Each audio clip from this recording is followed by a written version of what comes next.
Hello everyone and welcome to State of the Realm, your weekly Final Fantasy XIV podcast. This week, patch 5.2 impressions. Last week we just went over the lore. This week we're going to be covering pretty much that and everything else, at least our thoughts on it.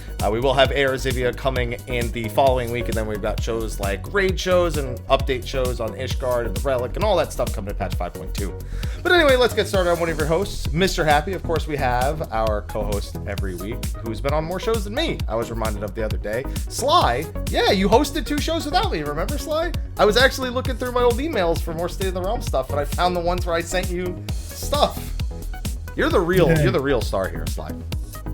No, I'm not. Yes, you are. Love you, buddy. I promise I'm not. Love you too. And we wanted to bring a guest on for this show. I had the pleasure of raiding with this gentleman this last raid tier, and so I had to have his crazy ass on the show this week because he is an absolute pleasure. We have Tate, Goldentot, whatever you prefer, or whatever he prefers. How you doing, Tate? Hey, not too bad. So talk to me so sensually, Tate. What's going on, man? Hey, good to be here. Good to be here, yeah. How you doing? Not too bad, man. How about you? I can't complain. You know, tired, but when am I not? You know, I wake up at 5:30 every morning and I sleep like shit. What can I say? I never got a chance to thank you for the carry through 5.2 rates, by the way. What are you talking, dude? You kicked ass. You picked your job like 3 days before and you were good. Oh, I hated it for the first day too. It was awful. No, it was excellent. It was great. I got a big thank you for you and the crew later because it was a great raid tier. We'll save that for the end when we're doing the outro and all that because we have a fun thing to share. I think. We didn't really agree on whether stream, buddy. Less competition for me if you get banned, I guess. I think we'll be okay. All right, but before we start talking about patch 5.2, just a quick little shout out at the beginning of the show. Of course, we have our sponsor for the show, SteelSeries. They're coming up on 4 years, I think, of being sponsored by SteelSeries. Not this show, but myself. So thanks to them, they do free giveaways for the show every month. Under every YouTube video, just go and click the link and enter the giveaway and win free SteelSeries stuff because they support the show and they're a sponsor. There's also some little surprise coming with that in the next few weeks, but nothing too major. I'll bring it up when it happens. But thank you to SteelSeries. Also, thank you to our patrons who will get an elongated thank you towards the end of the show. Gentlemen, 5.2. It's been out for 2.5 weeks now. Mm-hmm. The show was going to be called First Impressions, but after 2.5 weeks, I feel like we know how we feel about 5.2 content. You know, we don't have that recency bias that just played it, you know, fresh in our mind. We've had some time to relax, I feel. It's funny, though, because, like, I feel like my first impressions with the raids, at least, are still the same because I haven't been in since we cleared. We did it, and I just haven't gone back. And didn't you do it Nest a little bit? We're on the second fight right now. Okay, so you had a little bit, but not like all the way back to Shiva and all that. Yeah, that's cool. That's fine. What about you, Sly? You feeling any recency bias still? Have you had time to salt over anything so you're not as rose tinted about it? So we can get some hard hitting opinions here. No, not really. I mean, like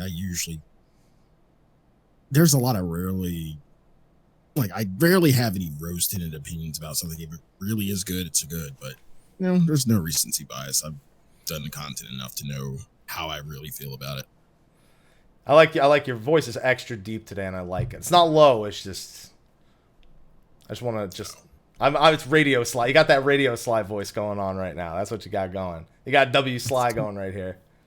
That's tomorrow. No. Yeah, you got W Sly tomorrow. You got your radio show. Yeah, but you got the voice right now, and that's all that matters to me. Okay, well, before we touch on any individual aspects, like I said, it's been 2.5 weeks, and I don't know about you guys, it's been a long 2.5 weeks. It feels so much longer. It really does, and I don't know why. Have you like mulled over that? Because I think everyone feels like this 2.5 weeks has been way longer than it normally feels. For me particularly, it's because I think I miss Prague already. Like we got out of Prague and then immediately we go to other groups. And I think Zeph said it. It's immediately like, man, I really wish seeing a mechanic, coming up with a plan, and then nailing the mechanic within 2 pulls. I miss that. It's a good feeling. It feels great, and I love hardcore prog. It always feels great. See, we miss prog, but Sly's had the pug life, and your pug life actually has been going pretty good this raid tier. It seems, Sly. So I don't know if that 2.5 weeks feels like less or more, depending on how that's been treating you. Yeah, man. Like the first week was like where I really hit it hard, and then got to E8, and wasn't able to do it before the reset and everything. I'm still working on it. I just haven't had the chance to get back in. Been stuck on ads, but most prog groups were. Now I think a lot of pug groups, are getting past ads and getting to hear a lot of groups are on iSlit right now, which is as far as really I'm concerned. If you can get past light rampant, iSlit shouldn't even stop a pug group, as far as I'm concerned. So yeah, I feel like this tier has been really, really good on pugs, I think. Now that's just that is Sly's experience. I know everybody comes to Sly saying, Sly, why the fuck can't I get out of E6? No. It's fine. It's fine. It's my experience. Sly's experience on Prime. It will differ for every single data set. Disclaimer. Sly, you really don't want people to get mad at you. You just covered your tail instantly. Yeah, pretty much. Okay. I know what you mean, though. I think the pug scene this time around is going to have an easier time with the raid tier because every fight is just puzzle mechanics. It's not so much high intensity, like you have to perform this thing perfectly every time. It's kind of just like you figure the puzzle out and just do it, Well, 5, 6, and 7 maybe. Okay, yeah. Eight's a different story, yeah, but like it's pretty different. Like but like Sly said, pugs aren't clearing 8 consistently right now, as apparently. So yeah, I think pugs are gonna like eight's that fight is a beast. I love that fight. Yeah. Well, we'll get to talking about the individual fights. We are going to talk about all of 5.2. Tate, we did a lore show last week. We dropped all the spoilers, so the gloves are off on that front. So because you weren't here for that, I specifically want to hear what you thought about the 5.2 story. I've got mixed feelings. I'm excited to see where it goes because I love everything that has to do with the Ascians are really interesting. I don't think the Ascians are that interesting per se, but the lore surrounding their civilization is really interesting. I really love the whole, the first civilization and what's going on with the old. What's the town called? I can't remember their city. Amarat. Yeah, I could not remember Amarat for the life of me. But everything that has to do with Amarat's really, really interesting to me. I love that place.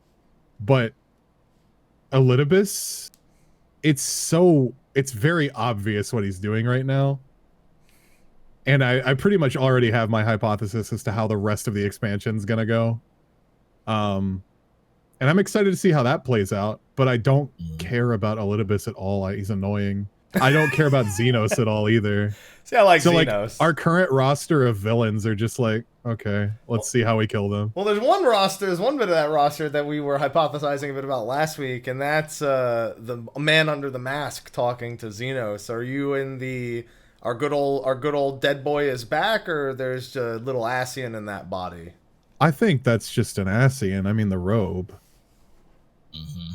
I have a hypothesis considering the Ascians all wear dark robes to signify Zodiark. I think that's just legit, like Hydaelyn's vessel or whatever. That's a stuff.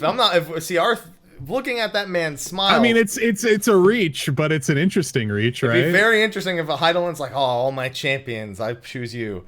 Hey, I want to use that. I don't know why they would body. Possess like Asahi's body or anything like that, but I'm in the boat that Asahi was an Ascian all along, and that he just pretended to die. Ethis and Sly were in the boat. It's just another Ascian possessing his body. Because everything Asahi did, was just creating chaos and just, trying to bring forth more disarray. And that was also not Xenos in Xenos' body telling him what to do. That was Elidibus in Xenos' body telling him what to do. So. I don't know. That's my road. I don't have anything to make it sound any bit cooler. Yeah, it's just like, it's everything that's happened in 5.2 story is just like, what? Just everything is just happening. And like, the end goal is fairly obvious, but how we're going to get there is really confusing. I wish it was obvious to our fucking characters. I don't know what he wants with all these people. What could he possibly be doing in this world where we saved it from light, trying to make more Warriors of Light? It's not like we just spent the whole expansion learning about how the Warriors of Light brought the Flood of Light by doing too many good deeds or some... What could he possibly be doing trying to recruit more?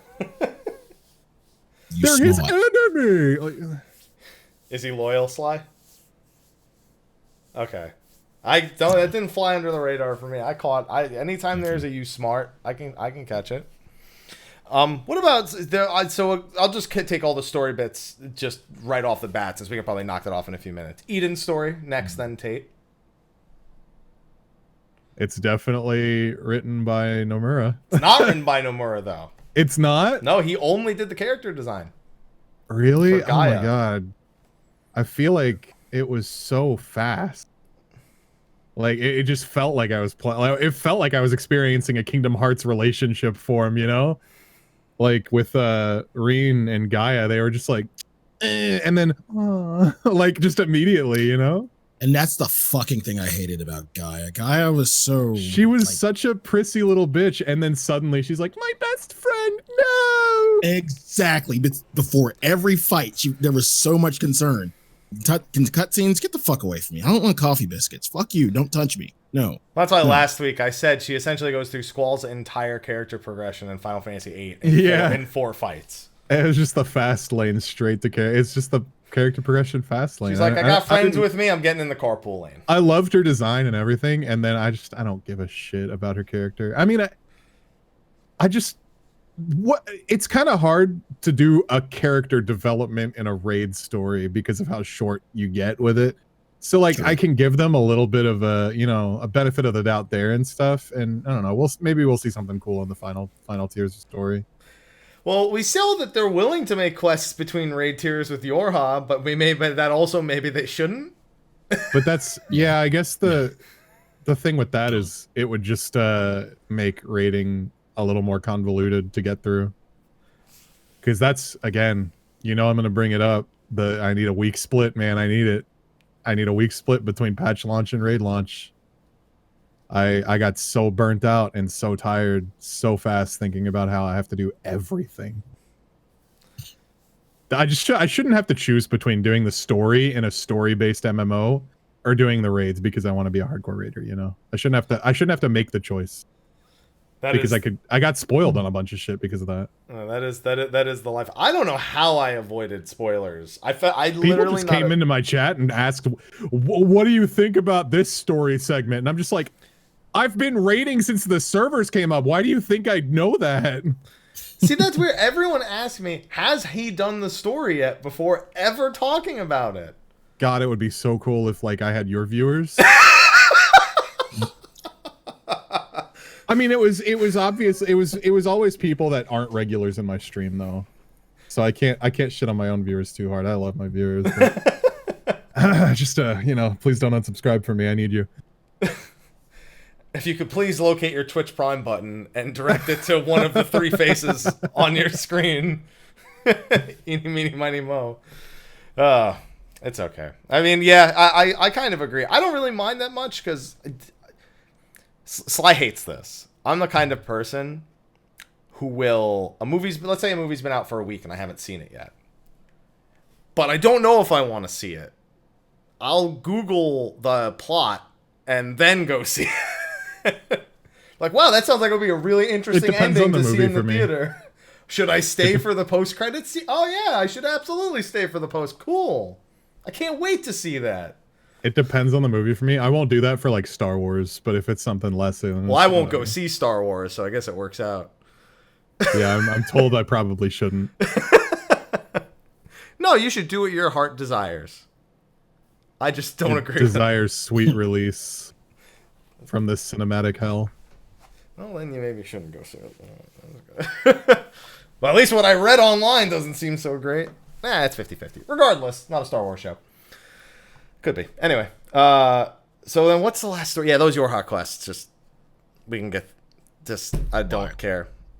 Yeah. I mean, because they dropped the word carnival. Done. It's all they wanted to do. Yeah, the quest is called Carnival, and I immediately shit my pants and came. Of course I know what's coming. I'm excited as hell. The Carnival is my favorite part of Nier. See, you're like the one foil, because a lot of us that come on the show, like, or on the show like bi-weekly or monthly, or Sly and I every week, we're not like Nier super fans.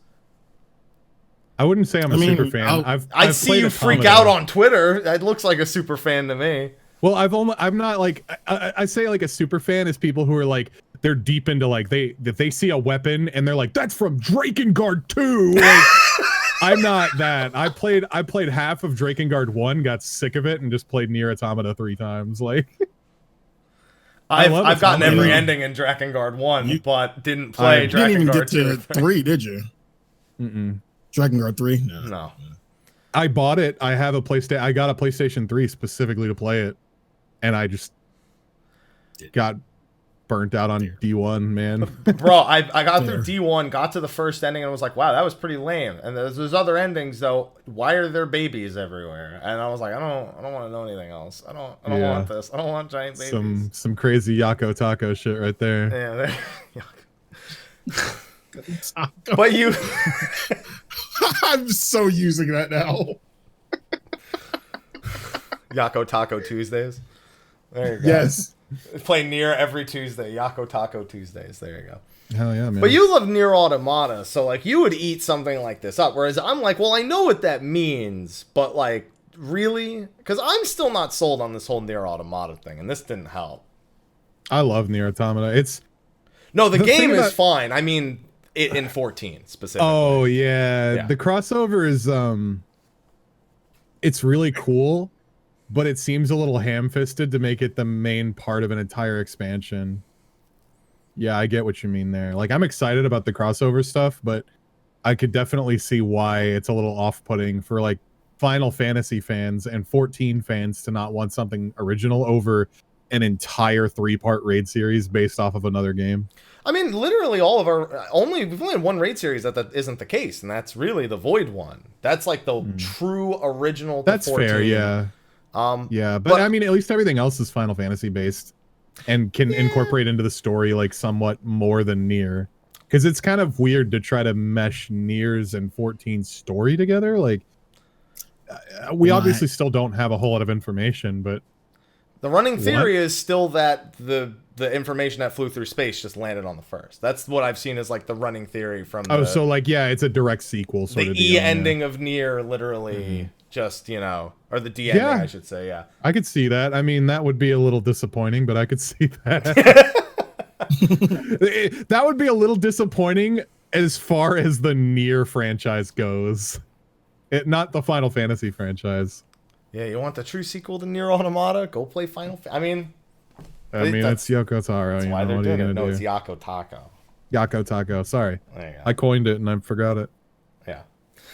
All right. What else story-wise is there? I feel like... the Ruby Weapon story. And then we'll go into all the individual... Oh, see. Yeah, you got excited when I said that. I screamed. I mean, you were there. I screamed. Yeah. I was there. You're right. Why am I asking? They want to know. They want to know. Yeah. They want to know. Yeah. Well, did you skip the cutscene when we? I mean, you in the fight, yeah, you were freaking out. I those were the first cutscenes I went back and watched whenever we finished raids too. But I mean, you get half of the cutscenes in the raid, so it was like, what the heck?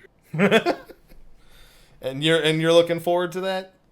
Yeah, I'm excited to see what other combat data we're going to have infused with the siblings, because that could be really interesting. Not running theory, but the theory one of my buddies had was that the last one's just going to be like actually Gaius's combat data. That's what I said last week. Yeah, Gaius or Xenos, really cool. I think, are the runners for the end, but I think Gaius makes the most sense. I think that would be dope, and we have some good combat data on Gaius. So. Oh yeah. All right. Okay, so we've covered all the major story beats. There's other little beats sprinkled about, obviously, like the Qatari and whatnot, but we'll get to that when we come to it. So 5.2 had a mishmash of features between casual and the usual like savage raids and stuff like that. So the quality of all those things comes into question. I actually want to start with something a little ambiguous that I was sad we didn't get to talk about last week because there was no story implications behind it. Fishing. I actually want to start with ocean fishing for our first non-story related discussion, because You don't say. I did I finally got my Fisher to 80 after over 4 years of it not playing it a single time. And Sly is always... See, this is why Sly's giving me this face, because he knows I don't like fishing. I've always loved fishing. I was excited for it. I was too. Was? It's very... It's non-content. Like, you do it once and you'd never need to do it again. Did you get that lucky? You can. You could. I mean, you theoretically would still want to do it again, but that's the hardcore part of it. But, we'll get to that in a second. Here's the thing about fishing. I feel like this content was for me, but not for me. I know exactly that makes absolutely. I actually so understand sense. exactly what you mean. Yeah. Yeah, because one of us was sarcastic, the other one wasn't. No, were you? No, keep talking. It's all good. Let's hear you out. I was dead serious. Let's see. It's for me because it's fun. It's fun fishing content. Like we were looking forward to this throughout the patch notes and through them talking about it. We were looking forward to it. You weren't a level 80 fisher apps, but you did it, and you essentially got to level 80. I was already a level 80 fisher. For me, only thing that's there is a mount and a minion. Got the minion, still haven't got the mount. I guess it is a lot. It's a lot longer content if you're not already 80. After that, what is there left for 80s to do? I mean, the fish you get, you can desynth. Yeah, scripts. It's not time valuable to do scripts for that. No, it's not. No, it's not. It's definitely not. And if you were using that to desynth Culinarian, you only get 58 if you haven't even leveled it. That's it. After that, you're not really getting anything out of it. You get sand and bait. Good luck. Have fun. There's just after that, there's just nothing left for fishers who already are 80. And I was kind of hoping there would be something. I was kind of hoping. I kind of had that same feeling, I think everybody did after the first Ishgard restoration. It felt like there's a little bit missing, a lot that we don't have. And that's just how I feel about it. It's Final Fantasy XIV content in a nutshell, though. Anytime they release a new idea, it's always, here is the groundwork, see you later. Mm-hmm. Yeah. I mean, Ishgard comes out, the next update to Ishgard is in a few days. It's exactly what you said. Now it's there's a new gathering zone. There's expert recipes with RNG so you can't macro them. There's these Kupo of Fortune cards. There's way more than 3 of the concerted efforts things. Again, way more fleshed out. And they've already told us things they're doing for ocean fishing in the future. Pirate boats that come over and want to compete with you for your haul and alternate routes and stuff like that. And that sounds cool, but I don't like that they just release base content and then build up to it. I would like more, because Would you like Mora? Yeah. Stop it. Thanks. Great. Get the fuck out. Go. But it's the thing is, it ends up being like Diadem, where every time somebody hears the word Diadem, they just immediately get pissed off. It scars them and they don't want to do the content even if they fix it. It's Eureka, it's Diadem, Eventually ocean fishing will just they'll update ocean fishing. They'll be like, but ocean fishing's boring. I'm not going to do that, because they already experienced what they think is going to be the update. So it hurts in the long run, I feel, to do that. Yeah. But I mean, it's also probably more time and energy efficient for the company, I don't know. I'd imagine getting these kind of things in the game and functioning without bugs is priority numero uno. Yeah. And making sure there's at least a base reward. Because they don't have a PTR or anything like that. They've got to just do it live. No, they don't. Oh, don't mention those letters to him, please, Tate. Jesus fucking Christ, I have to hear this. Struck a chord. I didn't mean to. I'm sorry. Yep.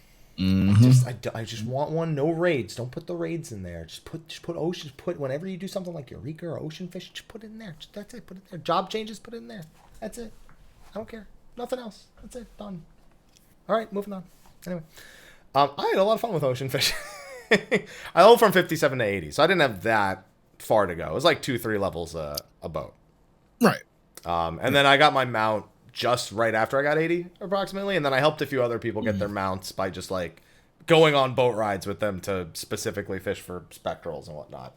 It worked out. I got I helped, like, another, like, 8 to 10 people get their mount, and I haven't touched it since. Because I don't... Here's the thing. Mounts and minions are cool, and titles are cool. But... what? Okay. All right. Let me pose this question to the both of you. If you could add one thing or a couple things to ocean fishing, what would you add? Fish. More fish. He's not wrong, and I half of my answer is equivalent to that. I was gonna say you should feel good going on a boat if you're there for white scripts. You should feel like you're going on the boat and you're white script at the very least. There should just be more shit for 80. Like that's it. Like yeah. You should. I don't know feel what. that way. Or fishing recipes. I've been saying that, but people are like, Sly, that would be a horrible idea. I don't see why. I don't see why not. Because one, this is something that you do every 2 hours. So, like, it's not like... It's not... I guess you can kind of say it is a timer, but at the same time, it's not. But by recipe fish, what I would put in are, like, you know, your random bumfuck recipe fish, not your, you know, legendaries or whatnot, what you have to, you know, get books for or anything like that. Just, you know, normal fucking recipe fish that you can actually use. I agree with that. Recipe fish. Make fishing useful, basically. Thank you. That's outside of just. Why do you think I haven't leveled it till now? Yeah, because like right now, literally fishing, the only point of fishing at all is titles and achievements and stuff, and like mounts. Don't forget the octopus for fucking takoyaki tank food. That's an old thing. I forgot. I remember that was a fucking struggle. Fish used to be used in a lot of pretty mainstream recipes like baked papyr and stuff like that. Yeah. But I mean, that's it. It was like one fish. And yeah, I don't know. Yeah, people fish are saying is tasty, bro. Just add them. They're saying you can't put the fish in the aquarium. You can only hang the pictures of them. Apparently, the rare fish actually have terrible pictures. They're like pixelated or something. Nice. But the smaller fish look good, but like the legendary fish, like the drunk fish and all that, the white script fish would be the best way to put it. Those apparently don't look very good. But yeah, all these things, I think for me, the biggest thing is you should feel good getting on that boat once every 2 hours, at least in regards to script return. That's for me like a bare bone basic. Cause like we have a lot of like 30-minute to 1 hour timers and gathering. And so if people are, and then with crafting, people go nuts with scripts. Anyway, like it's just, there's so many better ways to do scripts. You should feel good getting on this boat that you're going to walk away with a decent amount of scripts if you go in. Right. So baseline that, fishing recipes and actual things, and aquarium. We'll tie all three of those together as a leveling method, as a method to, you know, maybe compete with friends for fun in like an FC event. It does those things fairly well. But other than that, unless you're trying to collect every fish, which a lot of fishermen do, that's where it ends for you. Unless you want to be an octopus traveler. Yeah, I do. You're going to get the octopus traveler title? Is that a real title? Yes. That's one of the titles. I like that. I think it's 150 or 200 octopus in a single boat ride or something. Oh, I don't like that actually. Never mind. Yeah, well, not you as one person, everyone in your party. I don't trust anyone. They're using the wrong bait, trust me. Even though there's that one guy that always says, you know, he'll always call out the bait. So like krill. In an ocean of salmonella. Dude, one thing I've learned from tanks in Duty Finder is that no one reads chat. No one looks at chat when they're playing the game. You can type tank stance as many times as you want. You can type use this bait as many times as you want. They're not going to do it. But what bait should I use? Not even with danger bongos? Not even with danger dongos, man. Danger dongos. Okay, that's one. All right. I overall like it, but again, it fits in that problem of foundation without expansion. So we'll see where it ends up later. We'll obviously have to revisit it in a future episode. I like it for what it is. It's chill. Are you afraid Diadem is going to fall into the same boat as ocean fishing, or it's going to be too narrow scoped because now it's just a gathering zone and you build things up, use a rocket launcher, and that's kind of the cycle? That sounds cool though. I like what this is turning into. I'm excited for it. Is this all coming out like this Tuesday? When is it? They said 0.21 would be 3 weeks, so that would be this coming Tuesday. I haven't actually looked on the load zone to see if they've scheduled a maintenance, though. Okay. And then Sky Steel Tools and Relics are 0.25, which, unfortunately, I'm predicting for March 31st, between March 31st and April 14th, which is... That's like the worst timeline, man. I'm not playing Final Fantasy 14 during those. March 31st, I mean, depends, because there's P5R. If you're playing Persona. I'm saying if PSO2 comes out in the next few weeks, it's over. Well, you're fucked anyway, because it was never coming out before March 20th. It's all right. You'll play PSO2 for a week, and then you'll be like, but my JP character is so much better. You're actually going to play it on Xbox? I bought an Xbox for PSO2. Jesus, that's a fuck. Look at this. I wasn't even going that hard in the paint. God damn. Look how ready I am. That's a really small Xbox. I know, right? I got the mini. I'm still not convinced that having a controller does not mean you purchased the console. But I'll take your. No, you don't have to pick up the whole console and show it to just me. yeet it. Be like, you don't believe me? It's my PSO2 machine, man. Now I gotta go buy another one. I love PSO. It's been my favorite game series growing up. I was hyped in 2012 when they said it was coming to NA, and now I'm hyped right now. So didn't own a Dreamcast. You know, they went to PAX in 2012 with a demo. I know they did. And they were just like, yeah, it's coming out later this year, bro. And then 8 years of fucking silence, man. Oh God. I'm happy, even if it doesn't release like in the next month. I'm happy that they're talking on Twitter. I'm happy that they're communicating. Yeah. I mean, they could also just go dark, you know? They could just stop. That would be scary. And I'll just continue to play JP if that happens. It's fine. I've been playing in 2025. I put hundreds of hours in JP. I'll continue playing it if that's the case. I literally press start video call and it says Goldentot is currently playing Phantasy Star Online 2. Oh yeah, it's open in the background. I forgot.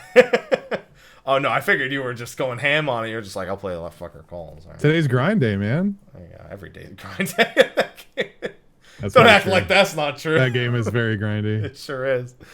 All right, so yeah, so I hope the item's fun, but I just want to be able to participate in Ishgard because I'm not crafting. So this is my only way to do it is gathering. So I just want to be able to have at least a little bit of fun with that. That'll be my life on Tuesday, especially because 11's getting an update on Tuesday. Final Fantasy 11's getting Eureka on Tuesday.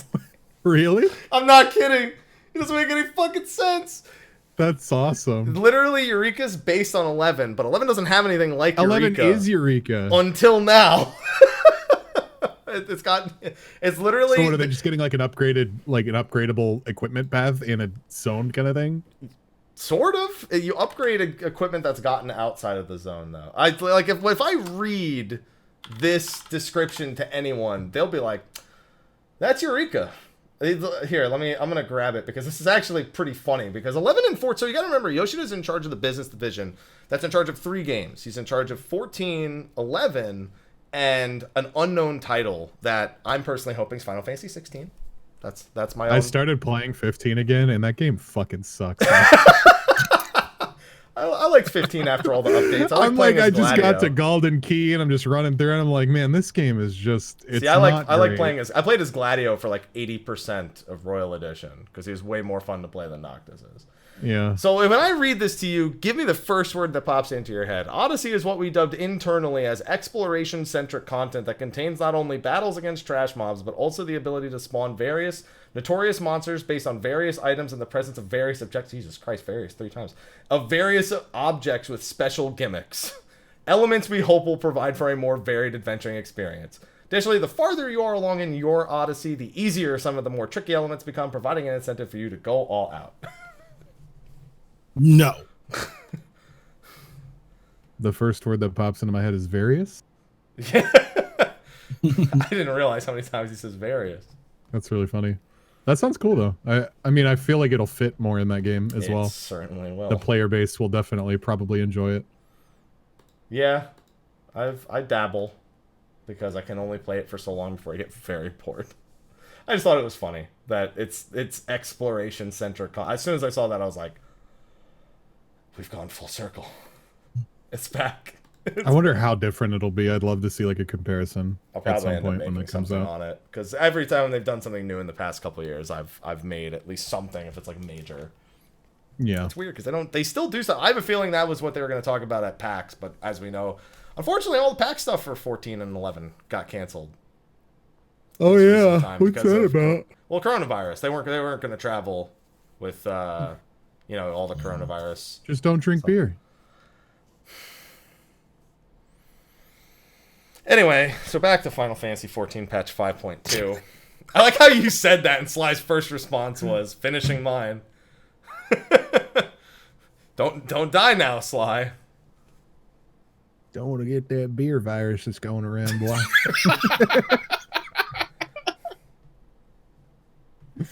Okay. Okay. So back on the 5.2. Where the fuck was I even gonna go with the next thing after ocean fishing and diadem? Where do we go from here? Jesus. What happened? I said, where do we go from here? Jesus. So now we probably have to talk about the content. Like, it's not to say ocean fishing isn't content, but like, when I refer to content, I am mostly referring to combat related stuff. Like, that's my primary interest.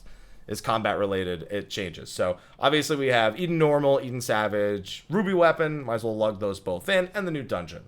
So, first of all, I've had kind of various opinions on the dungeon itself. So I'm a huge fan of the newest dungeon.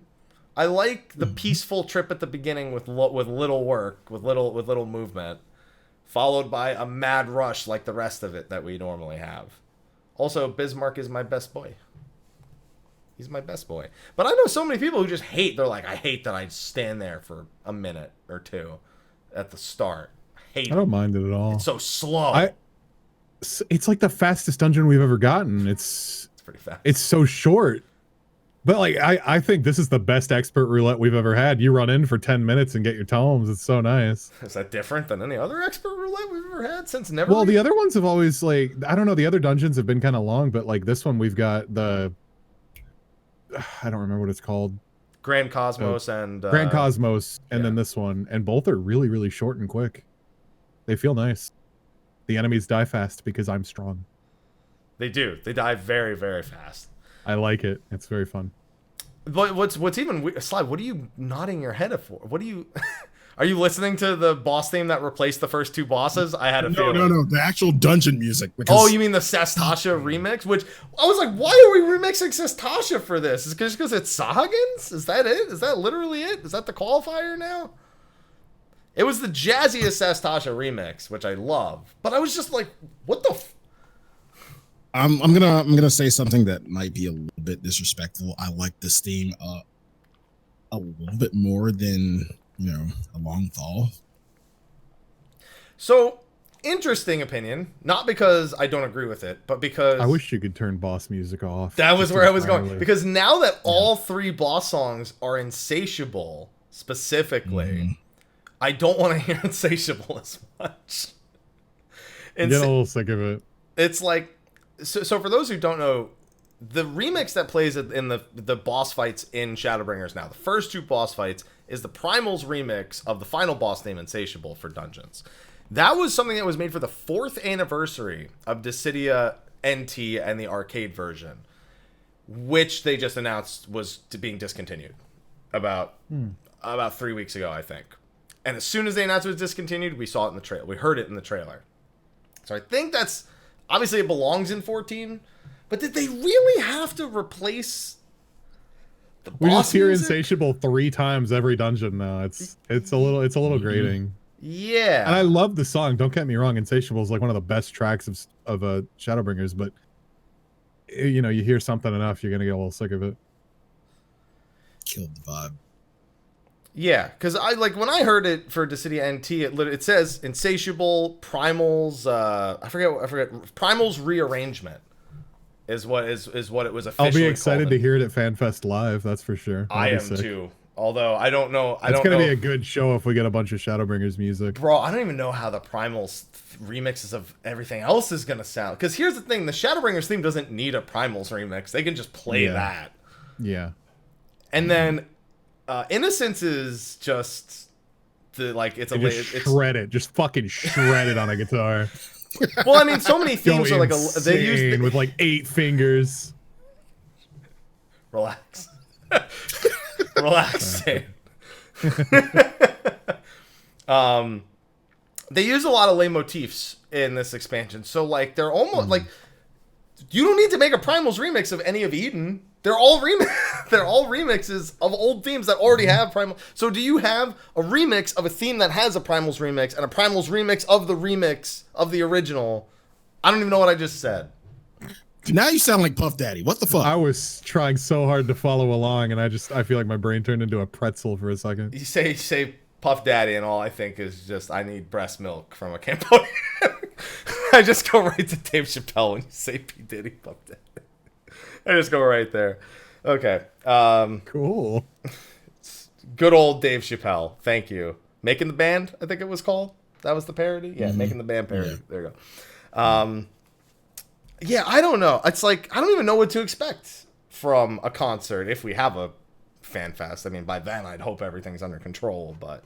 You know, that people are seriously, thinking about that right now, whether or not we'll even have an actual fan fest. Yeah, I mean, they haven't sold tickets yet, so. Well, they don't normally start selling tickets till like June, I think is the normal June, time. July-ish, yeah. Yeah, but I mean, it's an honest question. I mean, South by Southwest was canceled, TwitchCon Amsterdam was canceled, E3 is probably going to be canceled, I'd imagine. GDC, which is supposed to be, I think, this coming weekend, is just canceled. Was canceled a couple weeks ago. Yeah, so there's real questions about if we'll even. I mean, a lot of people would probably be even scared to go to a giant gathering like that at this point. Right. See, the thing is, I'm looking at the fact that PAX East just happened, and until I see a report that somebody from PAX East got it, I'm like not as worried. Not that I'm not concerned, but I know that like there were people at PAX East that every like 5 minutes they had to go up and down the escalators with like Kleenex, and like there were a bunch of people with booths had the same thing. Good. They should be doing that shit anyway, man. Yeah, I was like, man, you weren't doing this all the time. Shouldn't take a viral infection to make people worry about cleanliness. It's disgusting. Yeah. Well, I mean, I just hope that we do get to have a fan fest, because I do maybe want the con will actually like smell good because everybo's so scared they're washing their hands and taking showers. You can't stop people. I guess they're still not gonna wipe their asses and shit, I just like the way it squelches when I walk. I like feeling like there's a thin layer of rubber, like there's a thin layer of rubber between my butt cheeks. I like feeling like there's a thin layer of tire rubber between my butt cheeks as I walk. I don't like that. Jeez. I didn't take you started. Wait. Okay. So it only took 45 minutes to get the poop. Pretty good show. I mean, you should be surprised it took that long, to be fair. I'm slipping, man. Slipping maybe not the best choice of words when talking about this, but we can. No, it was the only choice of words. We can look past that a little bit. So hopefully we have FanFest. But If we got our That would be opinions cool. out about the dungeon boss music being changed, everything is insatiable. You know, it's one thing that they didn't use. It looked fine before you did that. Then it got blurry after you did that, oddly enough. No, but it it's looks, the same, I promise. is it? Hey! There we you go. Okay. There you go. The one I'm place just they waving didn't. very close to your face. Yes, I mean that's how I prefer it. Just make sure you don't wash your hands before you get that close to my face. POV, I'm touching your face gently. Asterisk. I regret all of this. You invited me, man. This is your fault. This is all my fault. You raided with this, Mike. This! Don't you demean him. He was a great raid pal. He is a man. During raids, I'm a little more focused. You know, I'm not thinking about shitty asses and touching faces. You know what I'm saying? Thinking about sleeping mostly. Unconvinced about that, but That first day was rough, man. I could not sleep the night before at all. I think I was up for like 36 hours by the time we ended. I'm definitely next raids. I'm taking sleep meds like 12 hours beforehand. I'm not even fucking with it anymore. dude, just do what I do, man. Just get as much carbs in your body that put you to just get a whole turkey and like just some mashed potatoes. Just go nuts. That's not Get carbs. that tryptophan or whatever it's called, and get some mashed potatoes. Just knock yourself out as hard as Just possible. a Thanksgiving dinner. Yeah, right just before. have Thanksgiving before you go to bed, and just literally, I itis myself to sleep every raid tier. I don't take no. I just literally, until I can't move, I just shove food Dude, in my I mouth. eat that much on the regular. Look at me. That doesn't do anything for me. Well, I need to eat different things that much. All right. Sleep meds. That's all there is. I to might it, try man. that next time. Just like get a fucking turkey and just like Just make it- eat a whole turkey, Dude, man. you think about that. A You whole spend ass 5 turkey before hours the- like basting a turkey, and then you eat it. You'll want to die and pass out. Come on. Yeah, so eat the turkey at like what 12 p.m. the day before. And then No, at pass like the 2 fuck out. p.m. Well, you know, at 2 p.m. Then you pass out by 4. Then you wake up at midnight. Well, for me it's Eastern, so like, I don't care. I Just I do had it to wake up anyway. at like 5. I don't give a fuck where you live.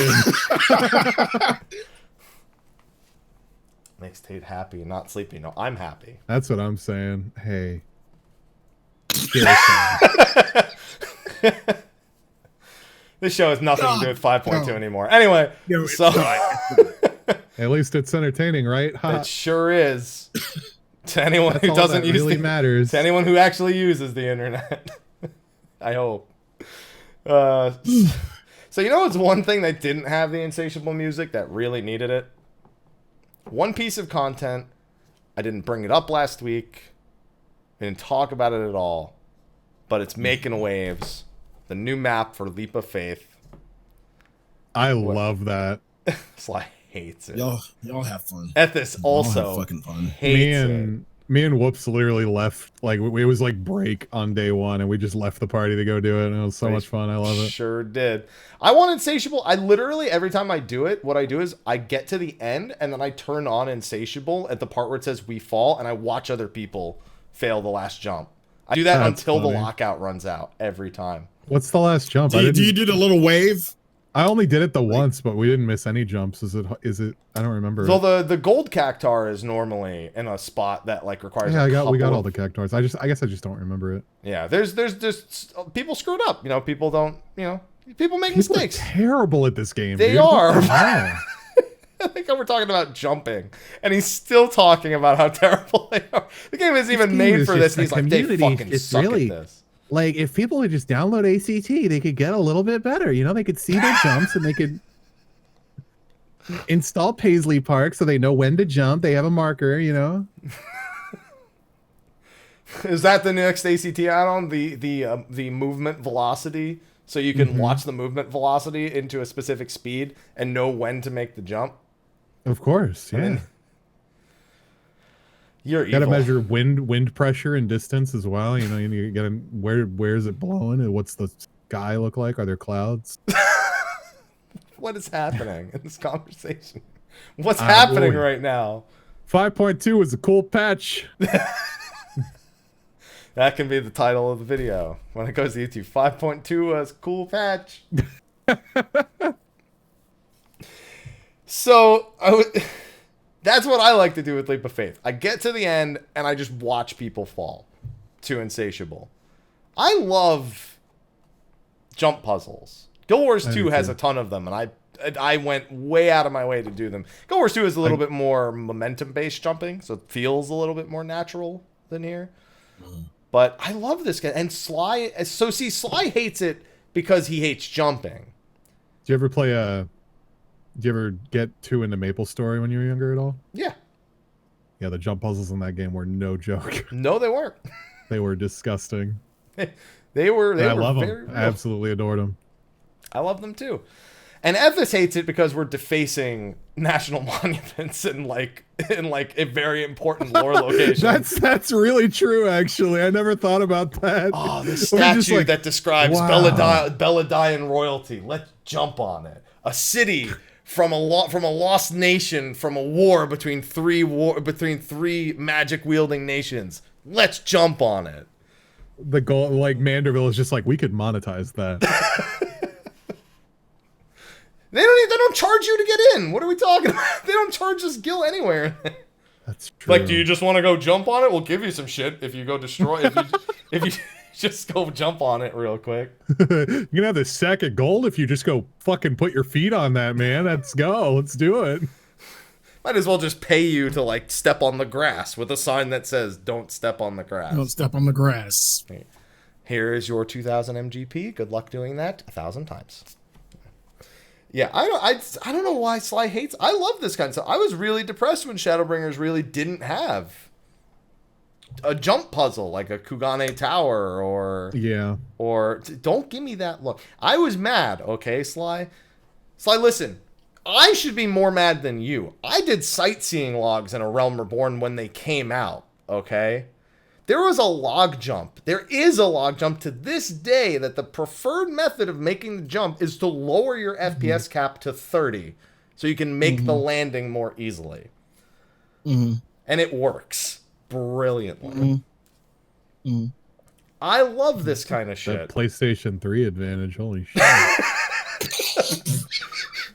Unfair advantage to the PlayStation. Drink. God damn it. Unfair advantage. That's why they discontinued it. The log jump was too easy. That's the real reason. I mean, they're getting rid of features in the game for other small shit. Like, two people use Paisley Park, get rid of markers. People are lowering their FPS to make the jump. Fuck PS3. Way more than 2 people used Paisley Park. That is very true. That's very, very true. Listen, it's a joke. I'm exaggerating for comedic effect, man. Fuck you. God. I'm trying to save your show, man.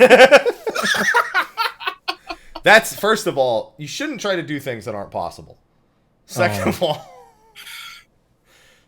all, it was funny regardless. Oh. See? There you go. The irony is that all that would have demonetized it on YouTube, probably. Saved? Nope. We were doomed from the moment we started. We talked about shit in ass cheeks. Like, it's over, dude. I'm sorry. It's been a great last show, guys. Reality hits hard, man. Best SOTR thus far. It's been a great last show, guys. Oh, man. Of the year, it's March. We don't know. It can't get better. Most likely not, but maybe.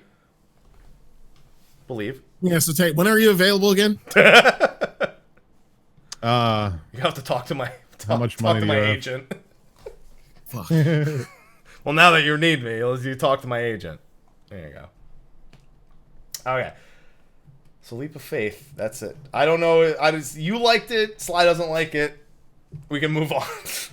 I don't even know where to go from now. I look at my phone like, what time is it? It's only been 55 minutes. Feels like it's been an eternity. Much like 5.2. So then we come to something that we probably are going to do a standalone show on as well. And it's the raid encounters. The Ruby Weapon Extreme, the Savage modes, kind of the meat of what most people would consider for the patch. Now, Ruby Weapon, I should probably do first, only because it's, the easiest. I don't even think that's arguable. I was going to say it's arguably the easiest. I don't think that's arguable. Yeah. Well, the lore behind it was really cool, and it's awesome to get Ruby Weapon, and the song is great. man, he came real close to being a Byakko for me. This close to becoming my next. Mean? It means no way I'm doing it again. Oh yeah. He came real close. Yeah, that farm for Byakko is not great. There is no turning back. I can only hear that so many times. And then wipe in the second phase. Games. No more games. Oh my god. I watched the 4.2 trailer the other day. Because he sounds cool in that trailer. And then in the fight, I can't stand his ass. But with Ruby Weapon, it's like... something's missing. And I don't mean like they didn't do enough mechanics. Like, it feels like there's actually cut a massive part of the fight. And I don't know why it feels that way. Well, there's just like segments of that fight where you're just 30 seconds of just sitting there hitting it. And that's it. That's all that's going on. Yeah, mostly in the second phase. Because the first phase goes... First phase is pretty good. I think the first phase is pretty good and active, yeah. I am not convinced anyone knows how to do the first phase. Doesn't matter if nobody dies. I feel like nobody is ever complacent in that first phase. When people are doing the Helio Claws is the hardest mechanic the game's ever invented. The Party Finder and our own raid team have proven that to me. What's Helio Claws? Is that the spinning claws that come out of the ground where it follows the paths? Spiral. Oh, spiral. See, I know how to dodge it just fine if nobody else baits the damn lasers in every fucking safe spot.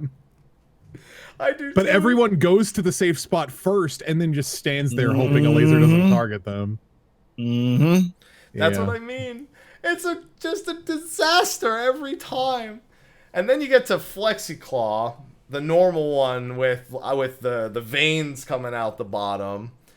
Mm-hmm. Dude, it's Titania There's like the North's... big PF drama between people, like, no rotate. You know, it's like, why? No rotate. I don't... So I'm saying this about everything so far this patch.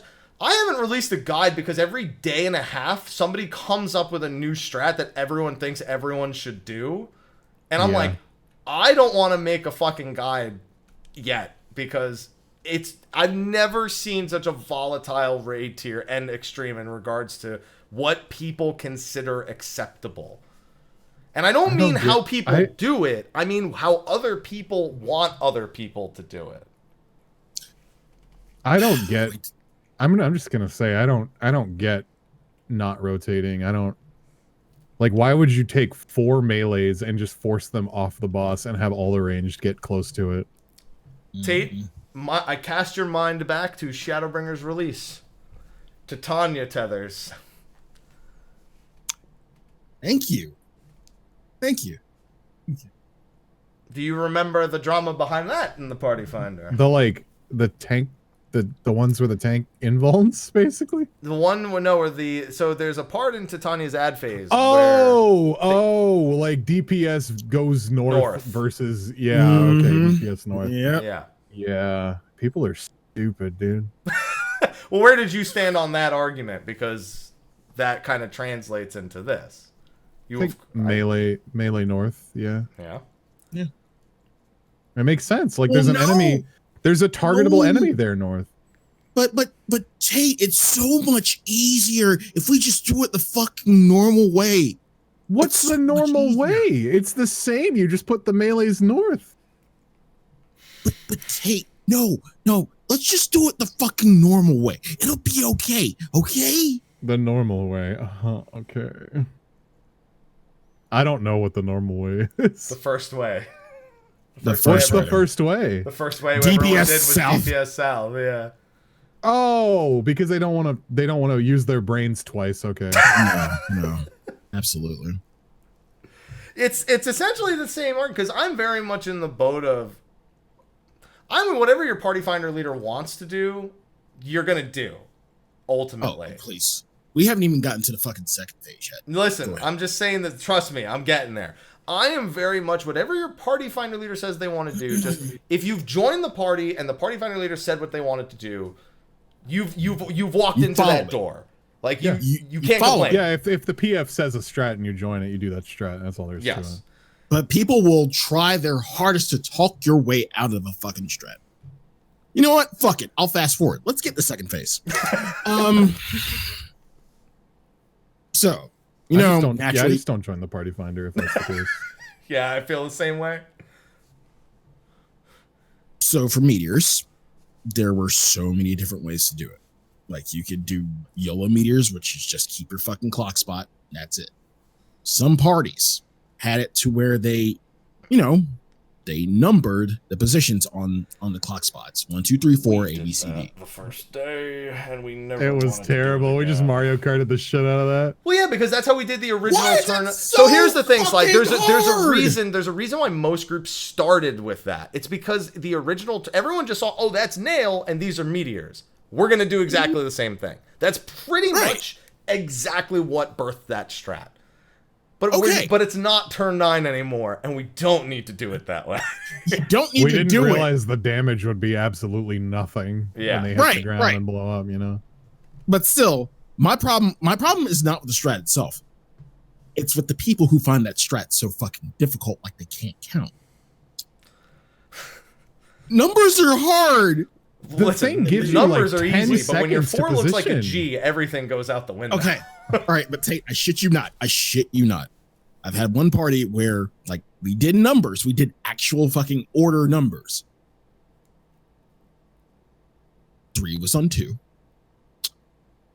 4 was on 3. Great. Yeah. So 1 or 2 missed their spot because that's how that happens. Because they, instead of thinking of where they're supposed to be, they look at the person that they're supposed to be next to. Because I've seen that happen, and that's always like, oh, I saw the 2 meteor, so I just went to the next one instead of like that's where I belong. Oh no! Here's the thing. I had 3. I went to where I was supposed to go, and I jumped up and down to try to like warn them and everything. Like, you are in the wrong fucking spot. No. I adjusted. It was like I had enough time. Why didn't you type in the party chat that everyone reads, Sly? No, I did after. Damn, Tate's smile there got real personal. He's just like Venom. Just coursing through these oh veins. God, the toxicity. Oh, I can't wait. But yeah, I typed after. I'm like, really, like, okay, what's so hard about numbers? Can't we just go to YOLO meteors? I'm like, fine. Sly, I'm gonna give you. I like yellow meteors personally. YOLO meteors, you just mean you're in the you're in the same spot. It's the same clock spot as phase 1. Yeah. So you want to know I like it, and then sorry, go ahead. No, finish it, because I'm gonna lose my mind when I start this. Okay. I was just gonna say I like my personal favorite strat for meteors is you do YOLO and then 8 goes into melee range, and it's just like that's what I do. That's what I do in my party finders. But a lot of times 8 forgets to go to melee range, or they sure fucking do, don't they? Or that happens in clock strat too. People in clock strat also sometimes forget to. I've had one where 8 put it like dead ass center, and I'm like, what the fuck are we supposed to do with this? Oh my God! You go to where 8 didn't go, and then you move in, and just you can get knocked behind 7 and still survive technically. But well, the thing about the clock strat is people just put it literally on the wall, so you can't get behind it. Even though there's nipples on the arena. Yeah, I know. I drop mine there just to be safe, if 8 fucks up. But like, sometimes people are like, oh, I'll go to my clock spot and then just, singe my ass hairs off on this fucking phaser wall really quick. Phaser wall.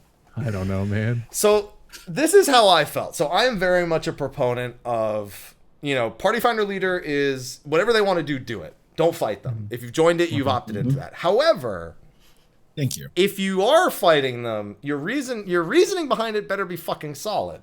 With this, here's what happens. Party finder leader wants to do rotating for the Flexi Claw, and then they want to do still positions in the last phase. Now, the reason for that is damage and consistency. Well, I guess for the first phase, it's not really consistency, but it's more for damage. And the second phase is for consistency and damage. But then the counter argument is, no, we can't rotate in phase 1 because we just want to do consistency. And then in phase 2, it's let's run around like a fucking idiot around this clock. And I'm just like, I don't even have a counter argument for it because I'm trying to do the literal opposite of that. And I sound like an idiot if I say, well, let's rotate here and not rotate later. And it's just this back and forth bullshit that I just hate so much. I just want to hit the boss. I'm a monk. It's honestly Square Enix's fault for designing such complicated fights, I think. God You know what really chafes my ass? You have to rotate for undermine anyway. Yeah. So, because and people don't even do that. No, people don't do You get that. 4 People are like, in one quadrant. Oh, it's such an easy fight that even through all of this, you still win most of the time. So everyone just doesn't care, but they all care at the same time. God, what do we have? Like 12 deaths on our fucking. Bro, I don't know. I don't want to count. It was funny. It was a lot. It was a lot. We just pulled it twice and killed it basically. We like pulled phase it. one, It took more than 2. I think we died to Helioclast. No, on the first phase, I think we pulled it like twice. I don't even remember. I don't want to remember. It was we spent so many hours just wanting to die while we got our weapons from that. We're like, please just don't die, guys. Just don't die. I just want to go back to Shiva. I really did. It was a nice mental break, but then after 2 hours, we were all falling asleep, so it ended up doing more harm than good, I feel. What's that controversy around like the Shiva buffs and the damage on weapons and stuff like that? A lot of people are going crazy about the E8S buff was apparently like only a 1% DPS increase or something. Yeah, 1 or 2. It was all for show. It was all for show, essentially. Right. I mean, 1% is still like, you know, it's not zero. Yeah, it's not zero. It's not zero. And for a full minute, you're getting a pretty decent value out of that. But also, it's weird that you don't need it. It's weird on week 1 that you just don't need it. It's flavor. I see some people even saying like let an ad hit the crystal. Yeah, because they're like, if their group is struggling with the ad phase more than anything else, and just leave an Aqueous, just don't even hit it. Yeah. I mean, yeah, it's safe for sure. I feel that. Yeah, we contemplated doing that for a little bit. I remember there were some other groups that were doing it. Yeah, because we fucking sucked at ad phase, man. That shit was hard. Let me be clear about ad phase. The left group didn't have that many. The right group had it way harder, and I still think the right group is the harder of the 2 groups. But the summoner was rough. Having a dot class over there was really rough. That didn't really burst much. You know what I learned about those electricals? They don't have shock spikes for the first 2 seconds, so I could blow them up in a single hit as Dancer and take no damage. I didn't know that. Yeah, they don't have it until do they cast it on themselves? They insta cast it after like a second or 2. Yeah. Oh my god! I wish I had known that. That would have made things so much easier. So as a Dancer, just thrown a GCD on them really quick and then let the tanks and healers deal with it. Yeah, because as a Dancer, I one-shot the electricals. I can one-shot a single electrical and not take any damage back from it. So I learned that's why our side went so smoothly, because I could one-shot mobs. We were having a whole lot of issues with healing on the right side. Yeah, because we were just. The electricals. It's like, okay, we need to get the electricals down, and if we focus the electricals, we lose the Aqueous. I like how we went from Ruby Weapon I didn't to realize Shiva. we could just get a free GCD as soon as we spawn. Yeah, That's we crazy. just skipped like 3 fights and just well, that was literally the majority of our week, was the 3 hours on Ruby Weapon and like the 4 days on Shiva. So Tate and I, we have some feels about both those in particular. I mean, that's crazy. Just ran the Ruby Weapon Party Finder shit. It's just like, I just want to kill the boss, man. If I make my Party Finder, just do my strat. If you make your Party Finder, I'll do your strat. Even if it sucks, I don't care. I just want to kill the boss. Don't join the party if you don't like the strat. That's how I feel. Exactly. Yeah. Respect the party owner, the party maker. Excuse me. If the party leader starts calling you a cunt for any reason for disagreeing with him, then maybe fight him on it. But we got some party. If somebody comes into my party and I've listed my strats and they start asking to change shit, I'm just gonna fucking kick them, dude. Go find a party that has the strats you want to fucking run with. God, I should be like you, Tate. The thing is, I say that, but he doesn't make his own party finder. I don't do Party Finder. Yeah. I just don't. I avoid it as much as I possibly can. I go healer and pray to God I can keep everyone alive. People suck. Yeah, I like going healer with Party Finder because then I don't have to worry about shit like uptime. Did you know what I've considered doing? I've considered, like, if I go into Party Finder for Ruby Weapon, and I haven't done this, but I've thought of doing it because I'm evil. and I see someone not standing on the correct like tendril, I will rescue them into the quicksand so they die out of everyone else's way, and then I'll get on my tendril. Because if they die off away from everyone, we're all going to be fine.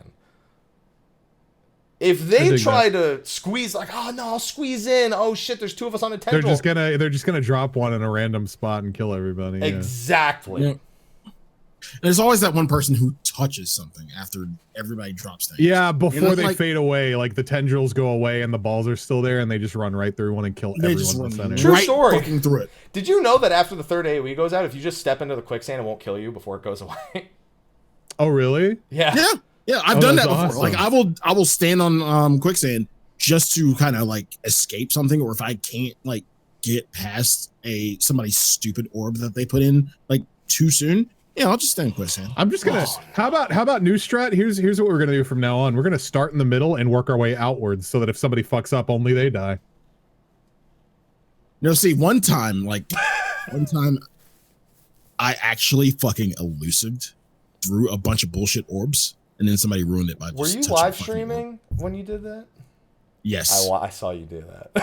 Yeah. I was and watching. Then somebody fucking ruined it by fucking touching a fucking orb. You were so happy that you had done what you had done. I was like so fucking hype about that shit. I'm like, yeah, like, dude, you fucking touched something. Yeah, one person touches one, and then, dude, somebody from the chat brought up, what about when you're doing that, somebody dies, and you res the person who screwed up, and then they just get up where you res them, which is where there's a ton of orbs, and they just murder everyone. We didn't even talk about fucking cut and run, where people have to like fucking like. Cut and run's actually pretty scary. Like that AOE, that cleave is wider than I always think it is. Like I'm always like I'm up against the wall. That's a UCOB like dive bomb dodge right there. It's, people don't give it enough respect. And then people are like really trying to scoot in. I'm like, dude, you have enough space. Like, no, scoot over. No, dude, you have enough. Have you ever seen I go Happy tank, Souls? I invuln it. I'm just gonna stand in the center and fucking invuln it. All right. I need you to scoot over. And then people still don't scoot over another enough. spot. I'm telling you, there's no time. There's I need to no get in. Bro, there's enough time. Just go to another spot. There's no time. No time. It's so good. Bro, I just wanted the soul. Stop. I just wanted the total. God damn it. I either go scholar and just mitigate every, like I cast like 3 suckers. I save Seraph for it and nobody takes any damage, or I go paladin and I say good luck, I'm hallowed. Fuck it. I want to tank that fight just to eat it. I don't even care. Usually, most of the time, like the deaths come from not the cut and run. Like maybe one will like get cut, but it's from like the explosions afterwards, and like we're not like because you get no time to heal there. You have to move in. You get and then no heal. time to nobody heal. has an indom. Nobody has like a swift cast sucker. And I'm just sitting there with like like to res like 7 times before that, and so. Mm-hmm. And I'm sitting It's there a with rough like one for maybe any X fight. 24,000 like See, that's why I go scholar, because if you mitigate it as a scholar, there's no way as a scholar. You literally, if you want to just never fail that mechanic for just damage other than getting hit by the AoE, literally just recitate either a deployed Adlo or a sucker and use the fucking Seraph shield. I don't, even without anything else, you will only lose like 10,000 health to the fucking AoE there. Put it like this. I try to save second win and bloodbath for that, even though I know it's not. Me too. Literally anything that reduces damage there makes it a joke. But nobody in the party finder knows how those buttons work. It's true. You're so right. You're so fucking right, though. It's true. Nobody knows. They're like, oh, they see Flexiclaw casting and they're like, Samba. And I'm like, it doesn't do anything yet. Stop it. I hate it. Wings as a white mage. Anything. Please. Please save a Rapture cast or something. I just want to live. Oh, Ruby Weapon. It's weird because it's such a low DPS fight. It's so really is. easy. But it's been so like the most fucking divisive fight for the community. That's the thing, is it's so forgivable that these stories get like longer and longer because the run doesn't end when people start screwing up. Someone's just like, please, just rest and please go. Just punching and crying as a monk over here. Yep. And then you have those groups that like really, really want to revive the. And there are some that can be revived. Like you can revive a lot of runs, to be honest. But I will say we had one run that I did thought was going to be like a revived run, like where like pretty much almost the entire party died at least once. You know what the difference maker was? We missed it by like it was probably in the point something HP. You know why? Nobody LB'd. Not even a healer LB. It's just a fucking. I don't think you melee. have an LB3 by then. I think you have an LB2. I don't think you even have an LB3 by the end of Ruby. No. See, the thing is, we had it, but nobody decided to do it. No, you know what's cursed, Sly? When everything's going okay, you've got Ruby Weapon at 6%, and then he kills everyone and he ticks down to 5% and starts casting his enrage. And you're just like, no! Oh yeah, he's got that like percentage based enrage, yeah. No! So he'll so now we'll fuck up the tendrils or whatever, and then he'll start enraging like right as we all die.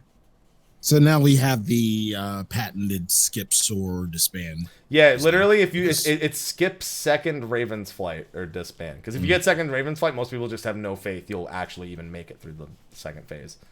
You know, the DPS check isn't really any worse in the second phase than it is in the first. Right. So it's a little less, like if you screw up Iron Chariot Dynamo, sometimes it's like an insta wipe because people, so like a healer gets the head and it goes like right into the wrong ad. But it's so weird. That's one of those fights where you can really tell who did turn 9 and who didn't. Because everyone's like, Chariot Dynamo, I've been calling Donut AoE's Dynamo for years. You're not going to get me with that. Or you got people that like, it's Dynamo on their side and they get close, but they're like still towards the center, so they get hit by the other Dynamo. You gotta dodge north, man. Dodge north. Some people drag them all the way east-west and then stay south where they start.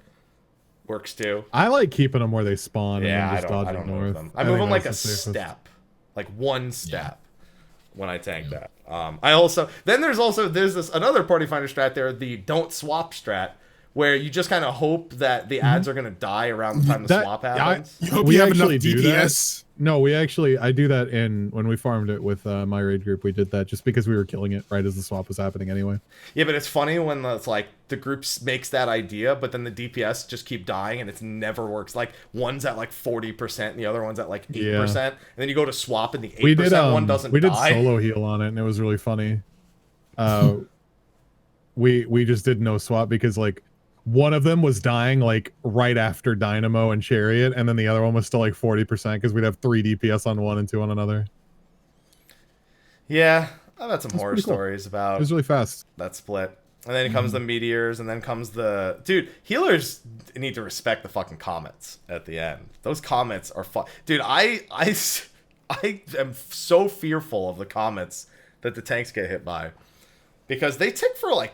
They are a lot. It's like 50,000. It's like a quarter of their health at least every tick. Yeah, well, that's what after the cooldowns wear off. Yeah, they essentially have nothing. Like, I have to... And then you have that poor soul who gets Bradamante who hits fucking tank too. Dude, you know what I like to do? I like to have the healers go perpendicular to the 2 tanks, and they just stand like center on opposite sides, and the Bradamantes just go outwards like in a nice line both times.